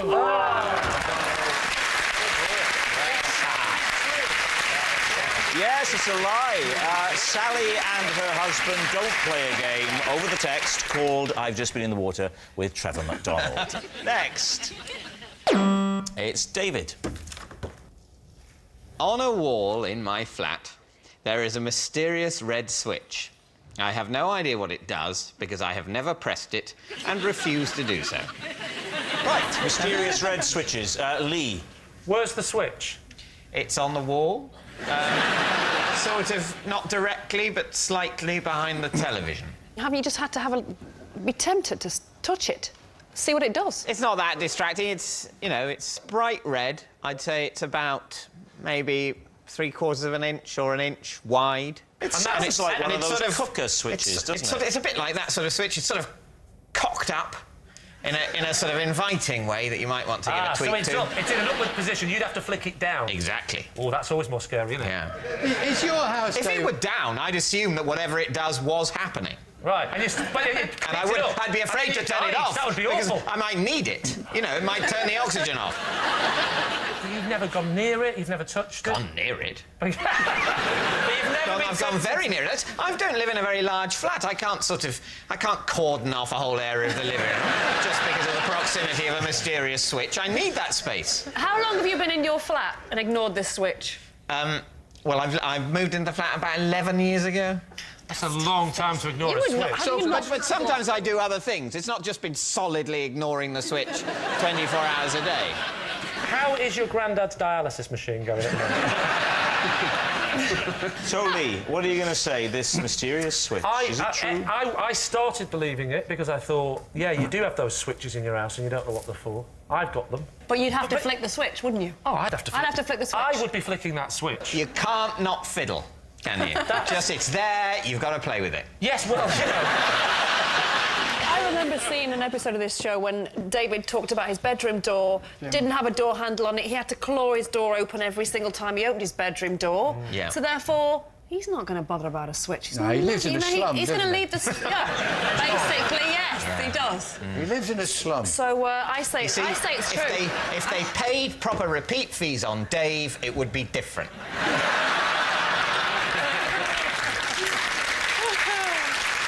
So, Lee, what are you going to say? Truth or lie? Des. He's telling a lie. You think he's telling a lie? Yes. Why? Well, I don't think he can ignore that. Look at that intelligent face. Look at that beard now. He does look like a professor. He hasn't got a bedroom door handle, Des. How do you know? How do you Because know? I've watched... So, truth or lie? I think I will go with Tess and say that's true. You're saying it's true. David, truth or lie? It is true. Yes,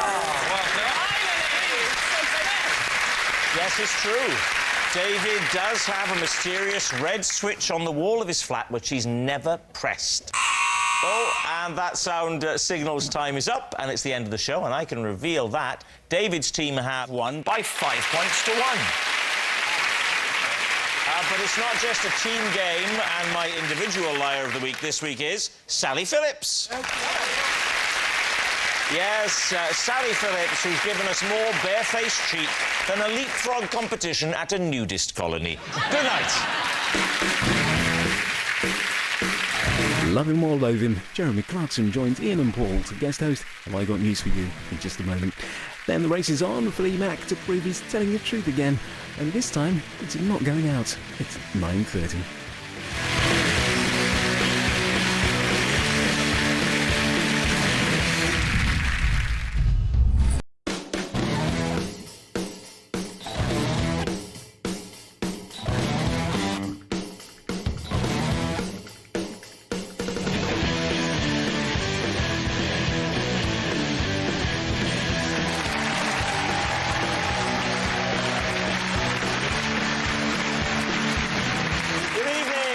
To Would I Lie To You, the show in which it pays to be economical with the truth.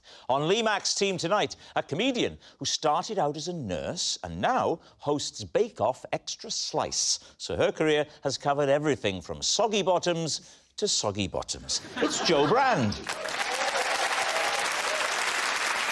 And a teacher and broadcaster who's campaigning to improve maths literacy. And I have to say, he really is giving it 110%. It's Bobby Seagull.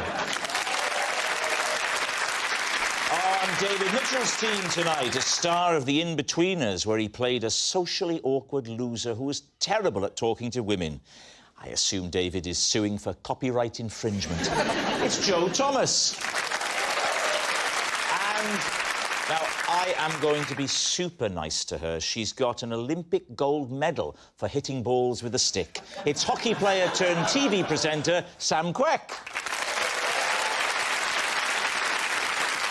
We begin with round one, Home Truths, where our panellists read out a statement from the card in front of them. To make things harder, they've never seen the card before. They have no idea what they'll be faced with. It's up to the opposing team to sort the fact from the fiction. Jo Brand is first up tonight.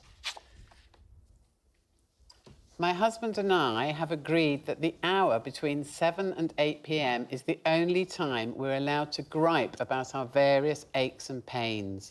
We call this hour the moan zone. David's team. Between 7 and 8 p.m. Yes. Is that the time you find the aches and pains are most noticeable?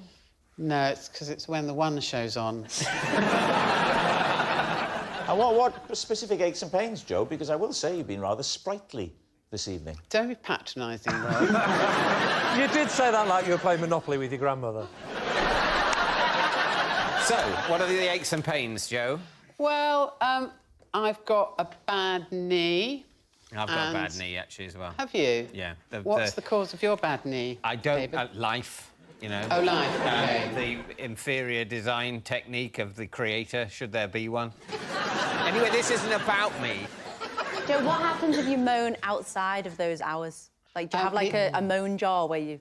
No, the other one can say anything they like to the other one to shut them up. Oh. Including the C word. Cocoa. In the hour, is it you first, 7 till 7:30, your aches and pains, and then his at 7:30 to 8, or do you alternate? I'll see your knee, I raise you, you know, a coccyx. This is what David's like when he's chatting up women. Well, it's not that formal, really.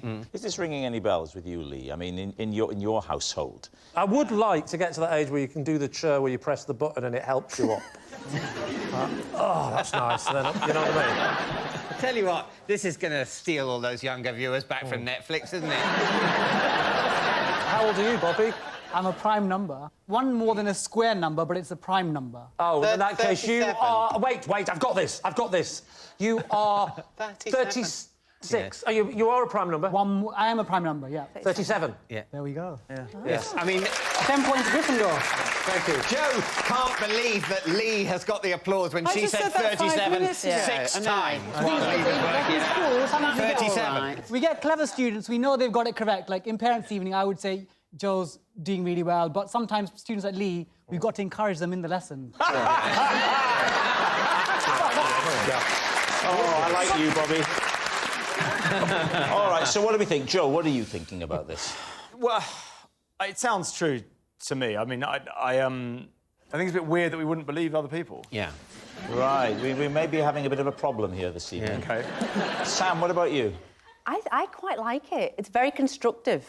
I think it could be true. I think we're going to go with true. You're saying true. OK, Joe, was it true or was it a lie? It is a lie. It's a lie. Joe doesn't have a moan zone with her husband. Sam, you're next. The morning after winning Olympic gold, I woke up with a cheeseburger down my bra. Well, we've all done it. Lee? So, you won the gold medal 2016, of course. Where did you wake up, first of all? The Athletes' Village. OK. Was it actually inside the bra properly, or it was, like, sort of wedged in a little bit? It was in the bra. Totally in the bra? In the cup of the bra. Where had it come from, this burger? How had you acquired it? So I got it from the Athletes' Village. There was a McDonald's in there, so I got it from McDonald's. There's a McDonald's in the Athletes' Village? We're now going to have to mention lots of other burger places, aren't we? Burger King, Wimpy... Yeah. There was a well-known burger-branded outlet in the Olympic Village. It was McDonald's, wasn't it? So you've gone out, you've got drunk quite quickly. What's the last thing you remember about the night? We've had a party, had a few champagnes, naturally, a few beers, and then, yeah, literally went home 2 days later and found a cheeseburger in my bra. Sorry, 2 days later? Yeah. Well, you must have slept at some point. Not for the first 2 days. And I didn't shower or I didn't change. Same tracksuit top, medal around the neck, leggings, same T-shirt. You don't really care, do you? God, you can't buy class, can you? You've still got your tracksuit on, Sam. That's nothing. I've got a burger in me bra. What's your problem? I won gold medal. What have you done? Nothing. Did you eat the burger at the end? Yeah. You ate it? You would, though. Come on. No, Come you on. wouldn't. Yeah, you would. You know, I once found a pot noodle in my underpants. I didn't go near it. Right, is it the truth or is it a Whopper? You decide. Hey. Top my head. Can I just ask, is that all that this has been leading to? I think that women do kind of use their bras in lieu of pockets quite often. It's just so much nearer to do that, isn't it? And it's nearer your mouth, and it's just so convenient. If I was in bed with a woman, she removed her bra, I saw a cheeseburger and went, what's that doing there? And her reply was, well, it's near in my mouth. Let's go, I'm out of here, I'm going. Why does it ever go in there? This is what I mean, even in a drunk state, at what point do you go, I'll pull out my bra? Yeah, you don't do it. Drunk people eat food. I've put a baguette in my inside pocket. You know, when sober. In your trouser pocket. It can be quite convenient if you've got two having to hold a tea, packet of crisps, maybe a cake. Where's the baguette going? I'll just put it in there. It's a bit uncomfortable, spoils the line of the jacket, but it's serviceable for a few hundred yards. I mean, Sam's story's got a certain sort of craziness about it, which is perfect for the show, isn't it? I had a cheeseburger in my bra, and David's tried to follow it with, I once had a baguette on my inside. Is it true? You're saying... I'm kind of tempted to believe it, really. Yeah. I'm persuaded, but I'd say 53%. It's false. Oh, go on, let's push the boat out. Let's say it's true. It's true. Saying it's true. OK, Sam, truth or lie? It is true. Oh. Well done, Sam. Yes, it's true. Sam did wake up with a burger down her bra. Bobby, you're next. Whenever I go to a nightclub, I always take a book with me. So when the dancing gets a bit much, I can enjoy a good read. David's team. Can I ask a question? Is it only on this show that you talk to people like they're stupid? Where do you keep the book when you turn up at the night? Do you have it in a little In your hand, you know, if you're hand. trying... Holding it. Just walk in holding it, like, open. Yeah, well, depends if you're reading it as you enter the club. Because sometimes there's a queue for a nightclub, exactly, isn't there? yeah. Absolutely inexplicably. So you could be reading in the queue. Would you match the style of the book to the type of music? Like, if it was Hard House, would you put that with Austin or something? The thing is, like, it depends. Like, if you've planned a night out, then you can match the book. How often do you go to nightclubs? Less frequently as I've approached my prime, but... the prime, I like it. Yeah. You like that? Yeah, like that. Maths teachers can be cool, eh? You're like every supply teacher we used to have. And we'd always have the eggs ready. What do you do about the light levels? Well, clubs aren't pitch black, are they? There are like flashing lights, so there's moments there. Perfect for reading, eh? Yes, as it strobes across, you can take in an adjective, can't you? Have you ever used it as like a pick-up line? Where you're like with the book and you're like, hey, do you like Jane Austen? It didn't really work, you know that. Do you know what I mean? Do you ever use yours with your chat-up lines? Hey, do you like cheeseburgers? You'd be surprised how many times that's worked, like. So what do we think, then? Joe, what are you thinking? Oh, I think it's true. I've just never seen anyone read a book in a club. I can't see how it's true. Also, when Bobby read it out, it seemed as though he was struggling to read at all. I think it's a lie, so I'm going to say lie. Bobby, they think it's a lie. Was it a lie or was it the truth? So when Bobby Big Time hits the town, he takes a book. It's true. It's true. Bobby does take a book with him to nightclubs. Joe Thomas, you're next. It once took me 5.5 hours to cook macaroni cheese. Please, Steve. Is it homemade macaroni, as in you made the pasta? No. It was dried macaroni. How long does it take to boil macaroni? 10 minutes? It's not just 10, boil 12. it. There's more to it. There's more to it than that. There's a lot to making macaroni cheese. There's It's more- not just boil. You have to, you know, make a roux, which is like a white sauce, but be careful because it goes lumpy and... 5.5 hours long. You may be helping him out here, Joe. Oh, if sorry. this is like... How do you make macaroni cheese, You make Joe? a roux and... it can go lumpy and... How would you make a roux? And don't say you had it off with a kangaroo. We could have a little Joey, couldn't we? That's good. That's very good. Don't need your pity. I do a bit, but I was following a recipe, so I remember it had 4 different types of cheese in it, but it got. Do you remember the types of cheese? Mozzarella. Not really. All right, let me rephrase the question. Can you name any cheeses? Was there a specific occasion? Was this for someone's birthday party or your birthday or... We were on holiday. Who's we? It is my family and another family. And is it your job to cook for everybody? Not after that, no. The whole thing got held up because somebody stole some of the cheese. Who took your cheese? Well, I can't remember who it was, but I do remember that actually at that stage I said I'm not doing the meal at all anymore. So... Where were you, Joe? Where did this happen? Cornwall. So somebody came and took one of the cheeses and you needed 4 cheeses? I had 4 and I had it all laid out because I like to get everything kind of meticulously ready. So sort of 2 hours in, all I'd really done was get all the ingredients into... I think I've seen too many cooking shows, so I like to have all the ingredients in all the special pots. All pre-weighed on a saucer. All pre-weighed, yes. But is anything being cooked at this point? Is the macaroni on? No, nothing, no. You haven't cooked anything. All you've done is lay out the ingredients. But also, there was another delay, which was I had to move the car, so... Was it in the kitchen? No, it was parked. It was blocking one of the neighbours'... arteries. Drives or something, so I had to go and move the car, and then I couldn't find anywhere else to park because it was these, like, really, really narrow lanes, so I was just getting further and further and further away from where my family were. Why couldn't someone else park it for you? Because of insurance and, you know... Yeah, but no one would have seen you. You're in the middle of nowhere. They wouldn't have seen it, but, you know, you can't muck around. Joe, what are you thinking? I think it could be true. Really? So I read something the other day, and this woman was complaining about her son. She said she asked him to empty the dishwasher, which is the one thing she asks him to do every day. And she timed him, and it took 4.5 hours. And that was because he was just kind of teenager-ish.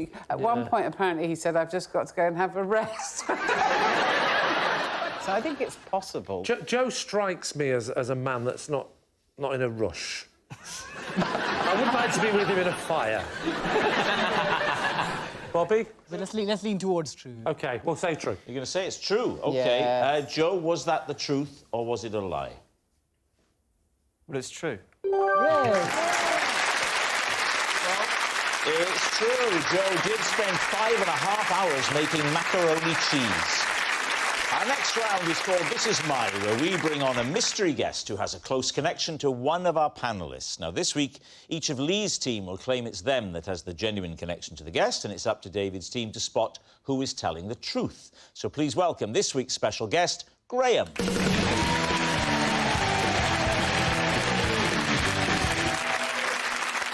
So, Bobby, what is Graham to you? So this is Graham. When I won his competition, my prize was a trolley dash through a pound shop. Joe Brand, how do you know Graham? This is my old neighbour, Graham, and when my landlady was trying to sell my flat, I asked Graham to bang a bongo to put off any potential buyers. Oh. And finally, Lee, what is your relationship with Graham? This is Graham. All his bees flew away when I was looking after him. So there we have it. Bobby's pound shop pal, Joe's noisy neighbour, or Lee's bee-less buddy. David's team, where do you begin? OK, well, we'll start with Bobby. So what was Graham's competition? So he was organising a competition to open a new pound store, actually 99p store. So, sorry, he was organising a competition to open one? So it's a competition where somebody gets to open the store. So the prize was opening the new pound store? Yes. What was the competition? Oh, so you had to submit some sort of, like, artistic, creative entry that you could display or show off at the opening. The winner of the artistic competition would win the prize of opening the new pound store. And get to do a trolley dash as well. How long did you get to dash? 99 seconds. It would make sense, wouldn't it? 99p. Sort of. I suppose, or 99 years, or, yeah, fine. Bobby, tell us about your artistic entry. So... Oh, the old Rob Brydon chat-up line. So I wrote, like, a little, like, poem or a jig. A what? Sorry? A jig? A jig, like a few words to open it. That's not a jig, is a poem, it? A jig is a dance. But, like, but you could... If you had, in theory, a good verse, you could jig to it as well. Now, do you recall any of this poem? So I definitely remember one line was, at 99p store, bargains galore. At 99p And then everyone's, like, jigging. Bargains galore. And everyone's, like, jigging away at the opening. So that was your artistic entry. What was it up against? I don't know. Let me rephrase that. What did that beat? I think it's far more likely that Bobby's entry was actually the only one. What sort of size crowd was it? How many people had this attracted? 60, 70, 80. That's a lot. Why do you say about 70? Because it's somewhere in the region of 60 to 80. So that's about 70. So, It could be, but it might be the lower end. Might be 60. so 60-plus people have gone... Maximum 80. Apparently they're opening a new pound store in the area, so that would be a great thing to do. Shall we go to that? I don't want to go. Haven't you heard? Someone's reading a poem. Get my coat. Yes, it's quite... It's not just a poem. It's one of those poems you're encouraged to jig around to. We'll never get in. It'll be packed. Oh, I don't know. 60 to 80, probably 59 plus, but maybe towards the lower end. Let's go, darling. All right, who next? Joe. Graham is your former neighbour, is that right? Yes, Graham is my former neighbour, and my landlady wanted to sell the flat I was living in, so I enlisted the help of Graham to just make it sound, obviously, like there was loads of noise all the time to put off the buyers. So he would just listen out for when people were being shown round? No, well, she would tell me when people were coming to look round. Yeah. Joe, didn't she think it was maybe a bad idea to let you be the person who shows people around? Because you're not incentivised to try and make it look nice because you're going to lose where your home if it's sold. It happens more than you think in supermarkets. There are people at the supermarket showing you how to use the automatic checkout. Yeah. And you go, well, that's a turkey voting for Christmas, isn't it? Yeah. Did he have the bongos, or did you have to supply them? He had decorative bongos, which Did he? which I never really heard him play very much. Is that like a male version of Vajazzled? I'd like the decorative bongos, please. So did any of the prospective buyers be like, oh, that's a nightmare? Does that go on often? Like, did they fall for it? It worked a treat. Not one single one said, really love a bit of bongos above my head of an evening. And why was Graham so keen to help? Because we knew each other. I'd have played the bongos for him if he'd asked me, so... Honestly, a bottle of wine's enough. Lee, remind us of your story. Well, Graham was is a beekeeper, and I was looking after his bees, and they all managed to escape. Why were you looking after his bees? Because Graham is a beekeeper and you are a comedian. Yes, but he kept wearing the wrong shirts and they kept landing on him. So he has bees in his garden? Yes. And he's, what, going on holiday? He's going away for 5 days. And it's obviously filling in that number of pet passports for a few tens of thousands of bees. It's a nightmare. How do you look after bees? Because you don't feed them, do you? They actually have, like, a sugary, watery thing that you feed them. Do you feed them individually? Yes, you do. I breastfed them individually. I'm imagining you've got the sugary water. What is the receptacle? There's a little tray at the bottom of the hive. You pull it out, you pour it in, you close. Do you have to put on a beekeeping costume to do that? Not to do that. OK. But there was more to it than that, and this is why the bees escaped. Right. It's when you try and get the honey that is the problem, and that's what the problem was. Why did you try and get their honey? Because I thought... I just... He's only away for 5 days. Yes, but I'd actually seen beekeepers on the television, and I saw the process of the smoking thing and the costume. And you thought you'd give it a go? Well, it was there. Unauthorised. It was there. So was the beekeeping costume not locked in his house? No, no. It was in a shed. It's just a shed. And it was just hanging there. Everything was so neat, I thought, that's tempting. And then I saw the little thing. The smoke thing? No, the woman that was asthmatic. And I helped her, she left. And then there was the smoking thing. It's like a little... It's like a watering can, but it produces smoke if you light it. Oh, right, so that kind of calms them down. That sort of makes them a bit, you know... You figured out how to use that watering can that emits smoke. Well, I thought I had. That's the problem. There were these little things inside. You know those little things you light that smell nice and they're sometimes pyramid-shaped? Like a little cone? Cone, yeah, little cone. A cone? Yes. So you light the little cone... It gives off a smell. And there was a box of matches just there as well. Oh, I mean, no. It was unbelievably convenient. And it was almost like a sketch. There was a big sign saying, why not give it a go? So you put the outfit on. Yeah. It's now... The thing is smoking. What did you do? I tried to remember the TV documentary I saw, which was to take the lid off the roof. Oh, Lord. Quite scary. I'm a brave man. Rob, I'm a brave man. Or an idiot. I mean, we'll never know. Well, there's a third option. I could be a liar. So I decided to take the lid off. Whoa, so you took the lid off before smoking them? No, you take the lid off, then you smoke in a downward position. It goes down. Smoking in a downward position? You smoke down. Smoke because, rises. No, you don't, because too much smoke can actually kill them. Because if you put it in the bottom and it goes up, it could kill them. It's like the old phrase, never smoke a beehive from the bottom. So you start smoking from above. I went, and so when you push it, it forces the smoke down before it floats back up. But it was like a dragon. Yeah. Right, it came out like that. Right. And the bees sort of like that, looked up like that. And then a few of them started to come out, but then the big thing happened. The Queen turned up. How did you identify the Queen? She had a crown. And smoke, bees, all fly away. Right. Including the Queen. Gone. Every one of them. Every single bee? Well, there was one in there that sort of went, where'd everyone go? At this point, I'm panicking. Go to a pet shop. I need 45,000 bees. And he said, we don't sell bees. And you said, but you had one in your window yesterday. Maybe they'd gone to an Airbnb. Now, all right, we need an answer. So, David's team. Is Graham Bobby's pound shop pal, Joe's noisy neighbour, or Lee's beeless buddy? I don't think it's the pound shop thing, because that sounded like such a peculiar little sequence of events. I think it's probably the bongos. You think it's probably the bongos? What do you... Yeah, I like the bongo story. Although I think he could be a beekeeper. So what are you going to settle on, then? I'm feeling the bongo story. It's unlikely, but it's got to be the most likely. You're going for the bongos. Graham, would you please reveal your true identity? I'm Graham, and I let Bobby go on a trolley dance.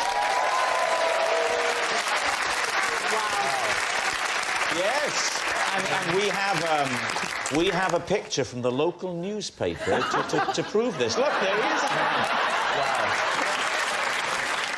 Yes, Graham is Bobby's pound shop pal. Thank you very much, Graham. Which brings us to our final round, quick-fire lies, and we start with... It's Joe Brand.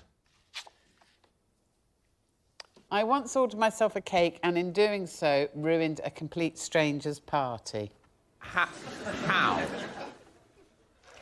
Well, because if it's my birthday, my husband goes and buys the cake from a French patisserie, and I don't really like what he buys, because, you know, like those very posh cakes that have got, like, fruit on the top, I don't particularly object to them, but there's a sort of layer of what looks like phlegm. Yes, on top. yes, there is. Oh, yes, that's all like a thin jelly. Yeah. Oh, the glaze. Who likes that? You don't like the Who glaze? likes Who it? likes that? I like it. Do you? No. Now, you don't like the glaze. I don't like those, so I decided for my birthday 3 or 4 years ago, I would order my own cake. So I went to a supermarket and I ordered a kind of a children's cake that was like bright yellow and green. And they said, do you want anything written on it? So for a laugh, because I had some friends coming around for my birthday, I said, can you put, you are a very old woman and you're going to die soon. I thought that they'd laugh at that on, you know, when I brought the cake. Anyway, so that's what I did. And 3 weeks later, I went to pick up my cake. And they said, do you want to just check it's the right one? And I opened the lid. It was the right cake, but on it was written, Happy Retirement Wendy. Right.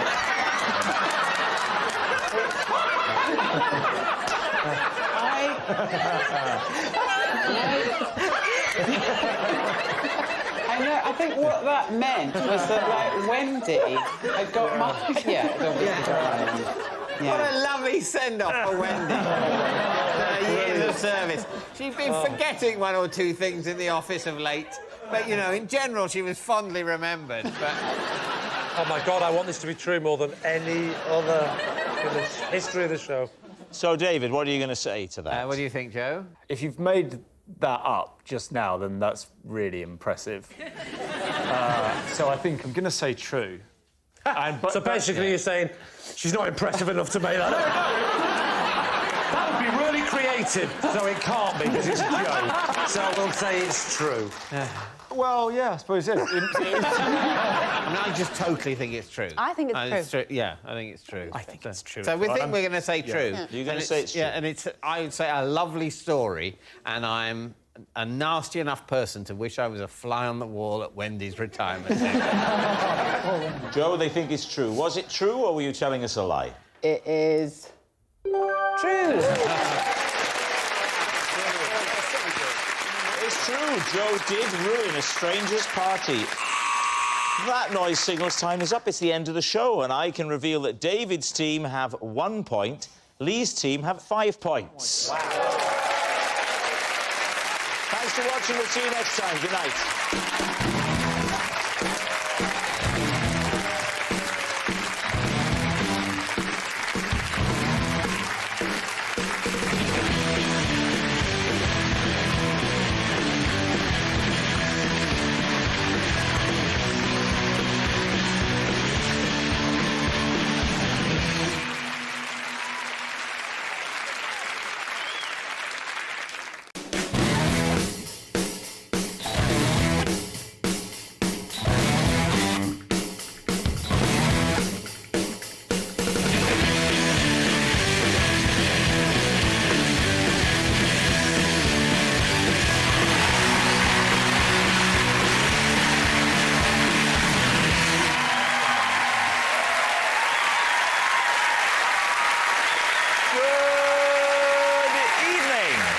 Welcome to Would I Lie to You, the show where for a full half hour it's fine to fib. On Lee Mack's team tonight, a breakfast TV presenter who appeared on Strictly and suffered a serious ankle injury. Although, in my view, not serious enough. It's Bill Turnbull! And I'm not saying he's camp, but if Glee did a Mamma Mia special starring poodles wearing spandex, I imagine he'd watch it in leg warmers. From Pineapple Dance Studios, Louis Spence!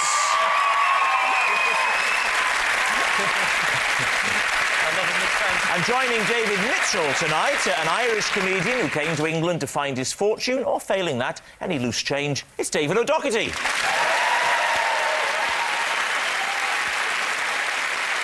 In Doc Martin, she played a doctor's receptionist who was rude and stupid. Or to put it another way, she played a doctor's receptionist. Star of The Old Guys and the IT Crowd is Catherine Parkinson.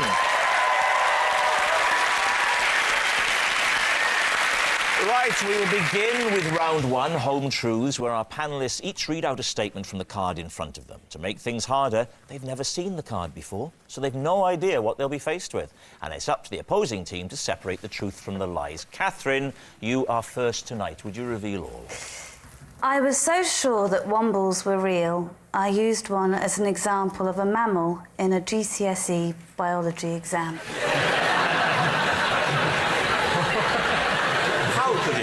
How could it be true, Lee?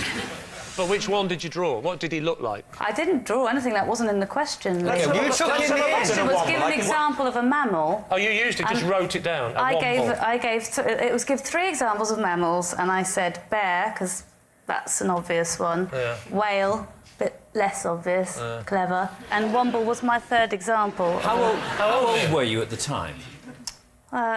15. What are you looking at David for? Let's remind ourselves what the wombles looked like. We've got Uncle Bulgaria. Yeah. He was like the Don Corleone of the womble family. What grade did you get then? A. You got A's, even though you think womble's a mammal. I should make it clear that I didn't think the children's programme was a documentary. I thought the children's programme, that Womble, was based on a real mammal. For example, a bear is a real mammal, but Yogi Bear isn't a fair representation of their life. You're telling me for a GCSE at age 15, the question was, give 3 examples of a mammal? Look, Lee, this isn't the end of a game show. It's not like, and this one's for the GCSE. There were lots of questions. But surely the question in a GCSE at 15 wouldn't be, give us an example of 3 mammals. It's a bit of a basic question. Why do you think that is so easy? Well, it's quite... You are such an intellectual snob. That's my role on the show. I'm sorry, you could have said cat, dog... That's what... Any number of... Are you stuck for the 3rd one?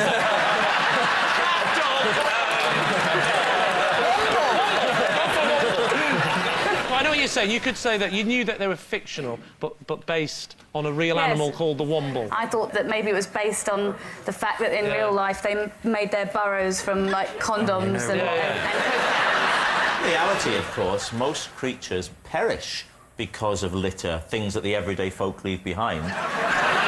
So in a way, the Wombles did a lot of bad. Are you saying that the Wombles message encouraged people to litter? Yes. People sort of said, well, maybe I was going to throw this away properly, but maybe the Wombles can make an extension out of it. Yes. That's exactly what I'm saying, I mean, people do dress dogs up like that these days, and so you couldn't be sure whether they're possibly just trained Wombles. Yeah. But these, in the story, the Wombles were... That wasn't just poor old bewildered Womble, but someone's put some glasses on him. He's put his own glasses. He's gone to the Womble optician and said, could you fashion me some reading glasses out of some stuff that everyday folk have left around? And they've done that. Right. That's actually not true. He found the glasses. He found the clothes. He found glasses of exactly the right prescription. No, Possibly on... There was no evidence that it was the right prescription. There was an episode, wasn't there, where an old man had died on Wimbledon Common. Immediately the Wombles are on him. Taking everything. His medals, his gold watch, his glasses, his shoes, and there he is naked. It's all like, no dignity if the Wombles are around. It's a brilliant programme. What do we think, Bill? I think it would be an insult to Catherine's intelligence to believe that she wrote that down in an exam. I don't believe it. You don't? You see, Go on, what do you think, then? No, I don't believe it. Why? No. Because I don't. Because I think that she seems better educated than that. I mean, I got kicked out of school at 15 and... Why? Because I wasn't very educated and I didn't really know anything. I couldn't spell or read. I was doing high kicks and backflips all the time. They got bored of me. What did you do when you were expelled? Did you just run out into the street singing and dancing and going, I don't need this? Yeah. I don't need this. I don't want this. I can't spell. I can't do what. Head roll, head roll, head roll. Boom, boom, boom. I would say that in the history of this programme, we have never had two such opposing guests.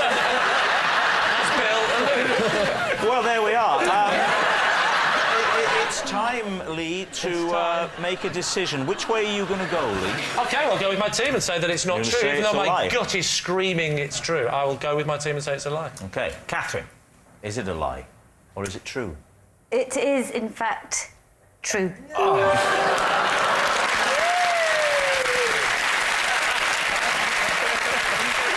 Yes, it's true. Catherine did use a womble as an example of a mammal in her GCSE biology exams. Right, David O'Doherty, you're next. I am currently seeing a hypnotist to cure me of my compulsion to visit hypnotists. I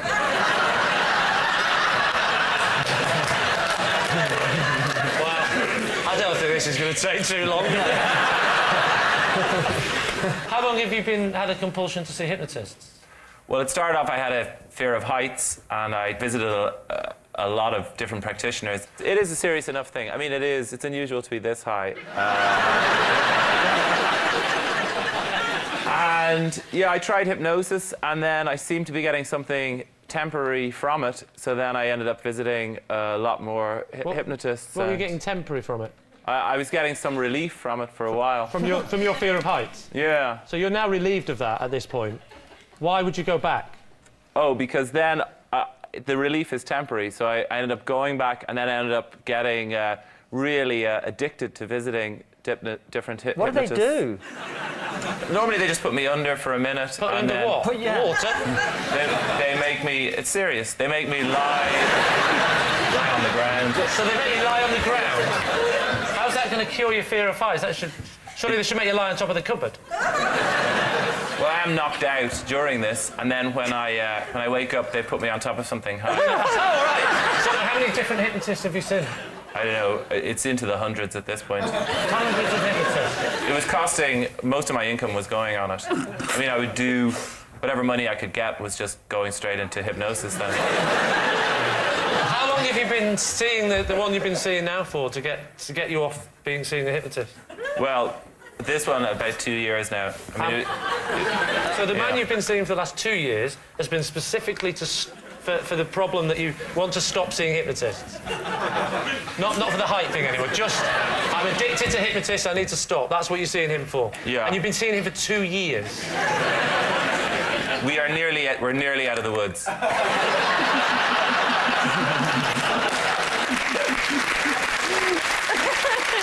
Do they ever touch you in any way? Generally, the sort of severe vertigo hypnosis I get doesn't involve physical contact, but it does involve being winched up.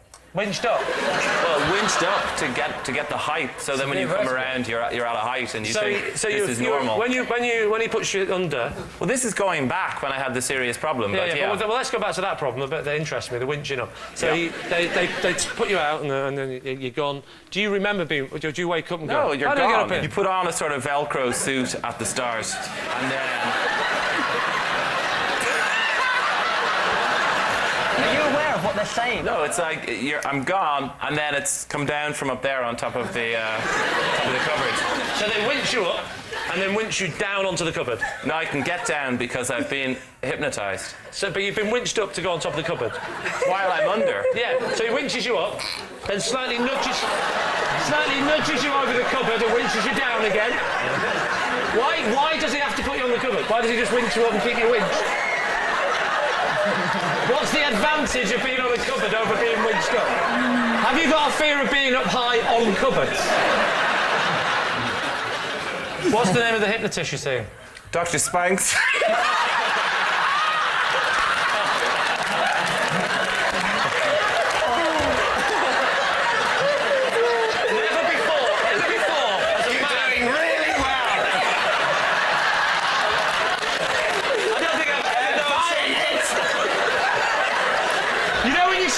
Start a sentence and you don't know how it's going to end.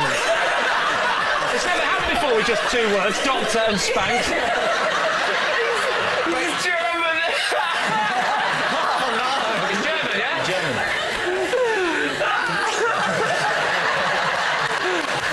It's very emotional.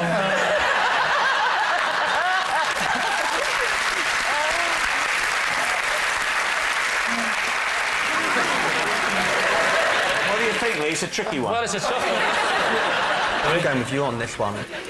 What do you think? Even if I believed everything else, I've never met anybody German called Spanks.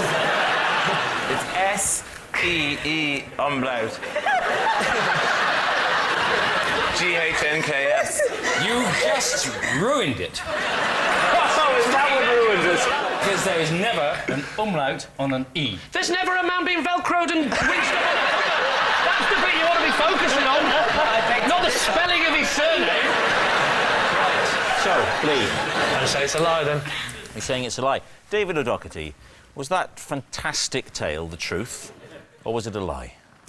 Incredible as it seems, that is a lie. Yes, unsurprisingly, it's a lie. David isn't seeing a hypnotist to cure him of a compulsion to visit hypnotists. I went to see a hypnotist once.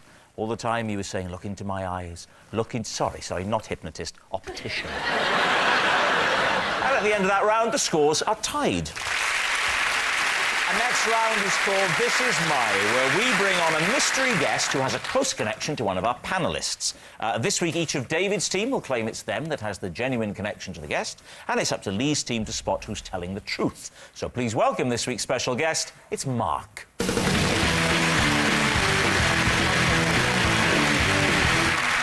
Right, we'll start with you, David O'Doherty. What is Mark to you? Well, this is Mark, and together we started a lost animals detective agency.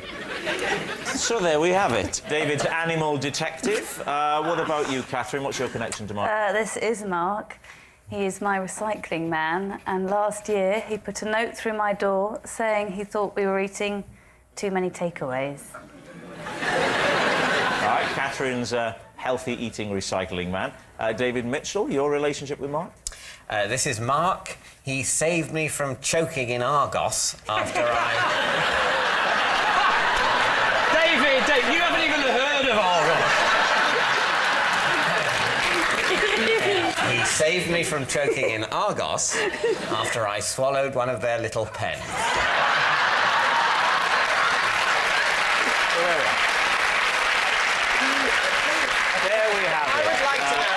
Precisely what is implausible about that? So there we have it. David O'Doherty's private eye for pets, Catherine's judgmental bin man, or David's high street hero. Lee's team, where to begin? Well, let's start with Catherine. How many takeaways were you eating? Chinese, Thai, and pizzas. Yeah, that's the first night. What about the second night? Indians. I wasn't having takeaways every night. This is why I personally think it was a very rude thing to do. I mean, apart from the fact that it's none of this man's business, who I don't know. He's basically my staff. How often does your staff turn up to take away the refuse? God, I don't. My husband deals with all the rubbish and stuff. I don't quite know what that means. I mean, he doesn't deal with booking them, does he? They just come every week. Or every What's the rubbish out, Lee? You still might know how often they come. I accept that, but you said your husband deals with it, whatever that means. It means he's the one. And in my family, your wife does Mrs. it, Bryden is happy for me to put the rubbish out. I do it Really? every Thursday Do you take night. a little stepladder out with you? Yes, because I can't reach the top of the wheelie bin, so... or sometimes I just take a run at it.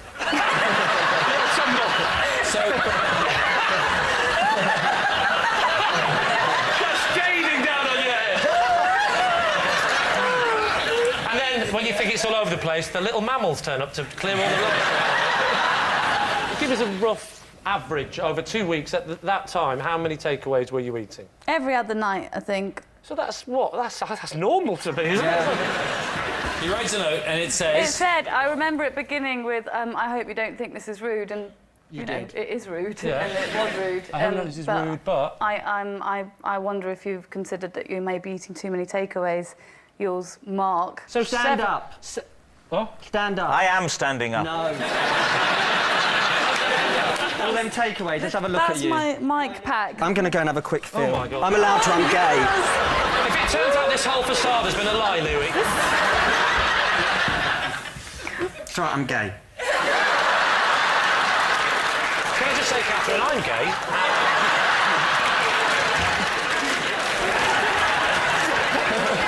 Well, I can tell you, she doesn't feel like she's eaten a lot of takeaways. She's firm and tiny. Well, thank God that was the answer, because it would have been awful if it had gone back. Oh, she's telling the truth. She's tight. She stinks of curry.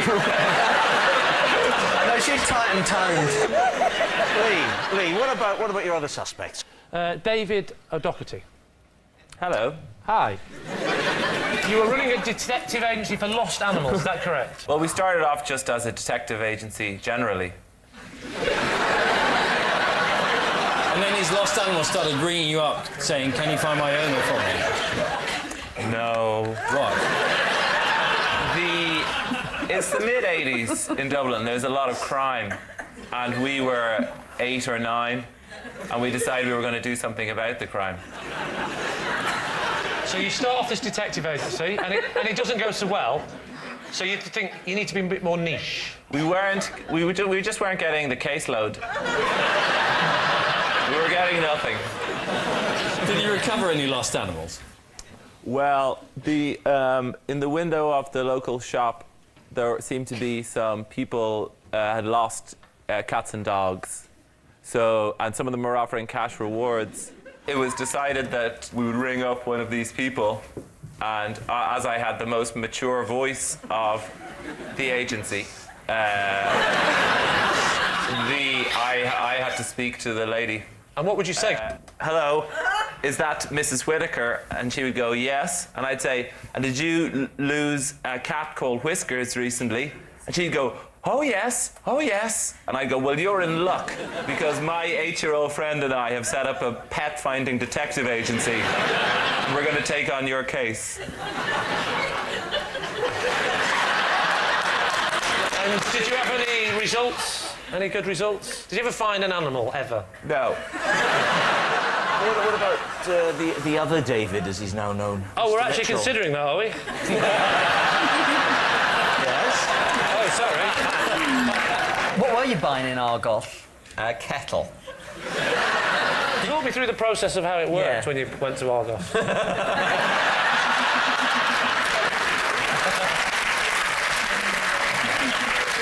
I walked through the door and I looked through the catalogue to find the kettle. Good start. Yeah. What type of kettle did you go for? For boiling water. So, You've seen the kettle, and then what? What happens next? I filled in I checked on the little keypad that they had it in stock. I'll tell you what, you are down with the kids. This deadpan Yes. that you swallowed, how long was it? It was sort of about that long, I think. And you choked?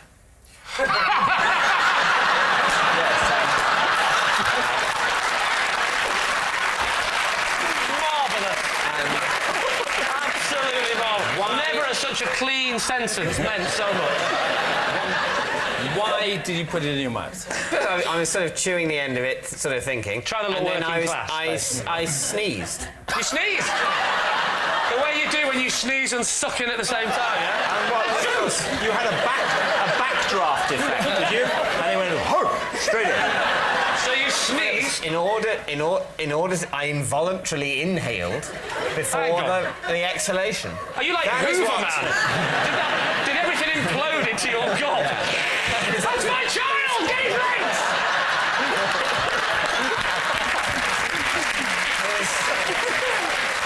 So March ran up to you. Yeah. Does he give you the Heimlich manoeuvre? No. He just sort of patted me hard on the back a few times. Right. We need an answer. I can't see Mr. Mitchell in Argos. I think it could be true, his story, because he looks quite Irish, quite fair, isn't he? And he looks Irish? Yeah, I think he looks Irish. So what are you going to say then, Lee? Should we say David O'Doherty? I've told you, I mean, David you O'Doherty. don't blame me, that's all I'm saying. We're going to go David O'Doherty. Saying David O'Doherty. OK. Mark, would you now please reveal your true identity? David O'Doherty and I ran a pet detective agency.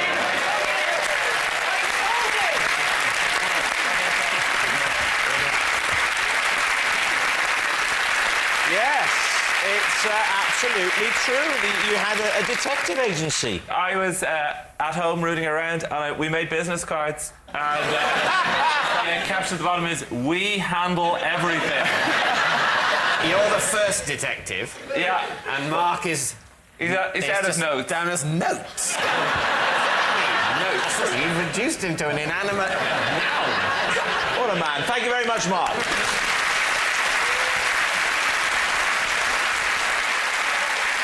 Which brings us to our final round, quick fire lies. We will start with... It's Louis. Oh, get my glasses on. This means I've got to read. Right, hold on. I make myself cry before every big dance performance to get rid of any excess water weight. What do you think, David?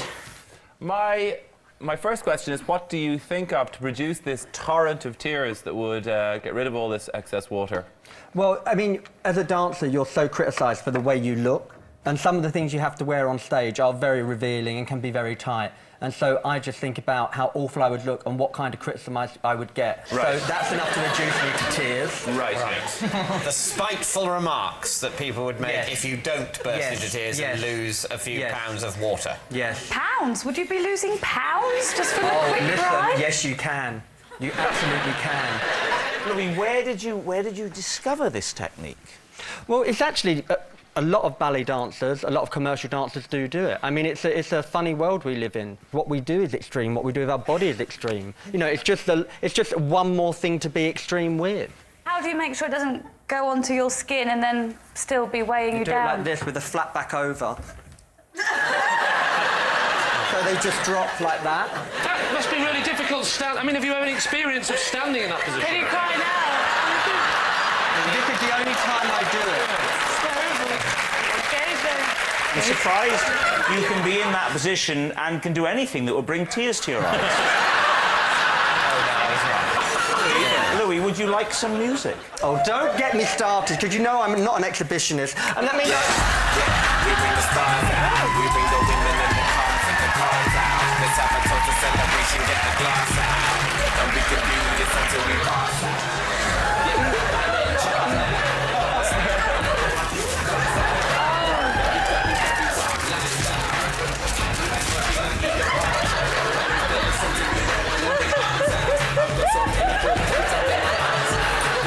I feel better now.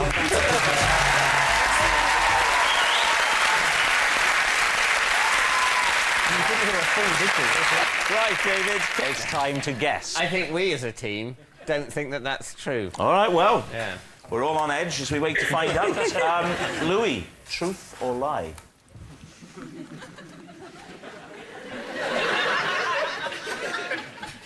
Lie. Oh, what a shocker. Yes, it's a lie. Louis doesn't make himself cry before every big dance performance to get rid of any excess water weight. Lee?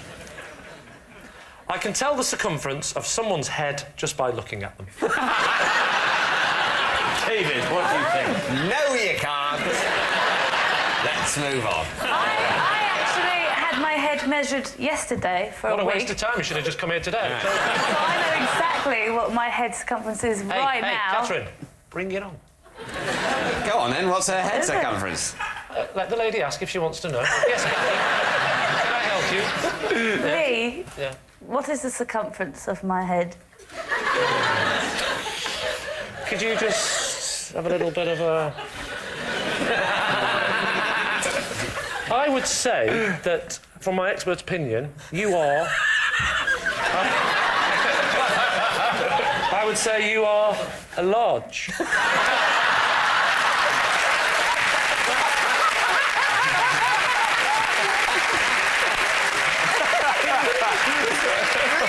David, large isn't a circumference. Tell me, what did he say? Because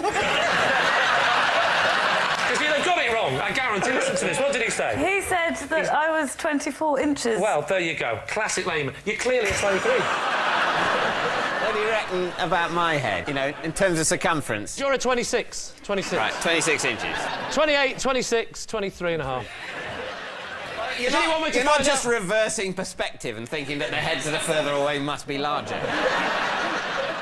Bizarrely, David's head is actually bigger than Catherine's, even with the perspective of the distance. Catherine's got quite a small head. She's got quite a small head, which you defined early on as large. It's time to encourage Lee to stop talking. What do you think? I don't think it's true. Do you not? No. There is something about it that just has the ring of Fishy. total crock to it. Have you got a tape measure? What? Why? Well, then we can prove I'm right by measuring your head. Yeah, if we did have a tape measure, you wouldn't want to prove you're right, because you don't get a point just if this is true. You have to make it...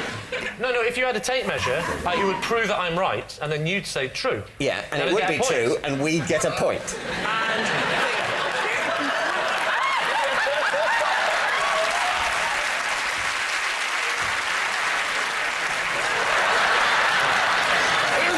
Do you mind if I just... Sorry, I know what I'm doing. I used to be a vet. My head shape is like a torpedo, though, and you have to get the Remember full not to length. measure it from the nose, Lee. That was a tip you did earlier. Right, hang on. I mean, you can take it. The nature of a head is You've that got it to gets get the smaller, height so of you're the going head. to... David, would you read out the result, please? No.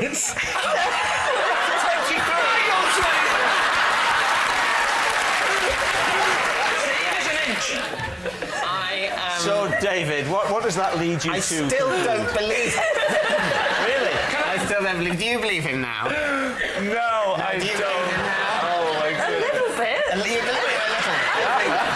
I think we're going to say this is a lie. You're going to say it's a lie? Yeah. Lee Mack, Yes? were you telling the truth or were you lying? I was, in fact, telling a lie.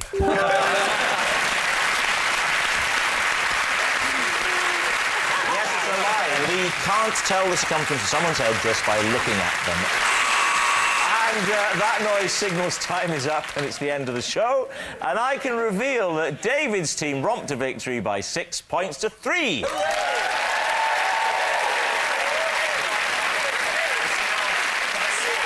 But of course, it's not just a team game. And my individual liar of the week this week is David O'Doherty. Yes. David O'Doherty. Obviously, I don't really think he's the best liar, but I'm just giving him the award to fulfill a regional quota. Good night.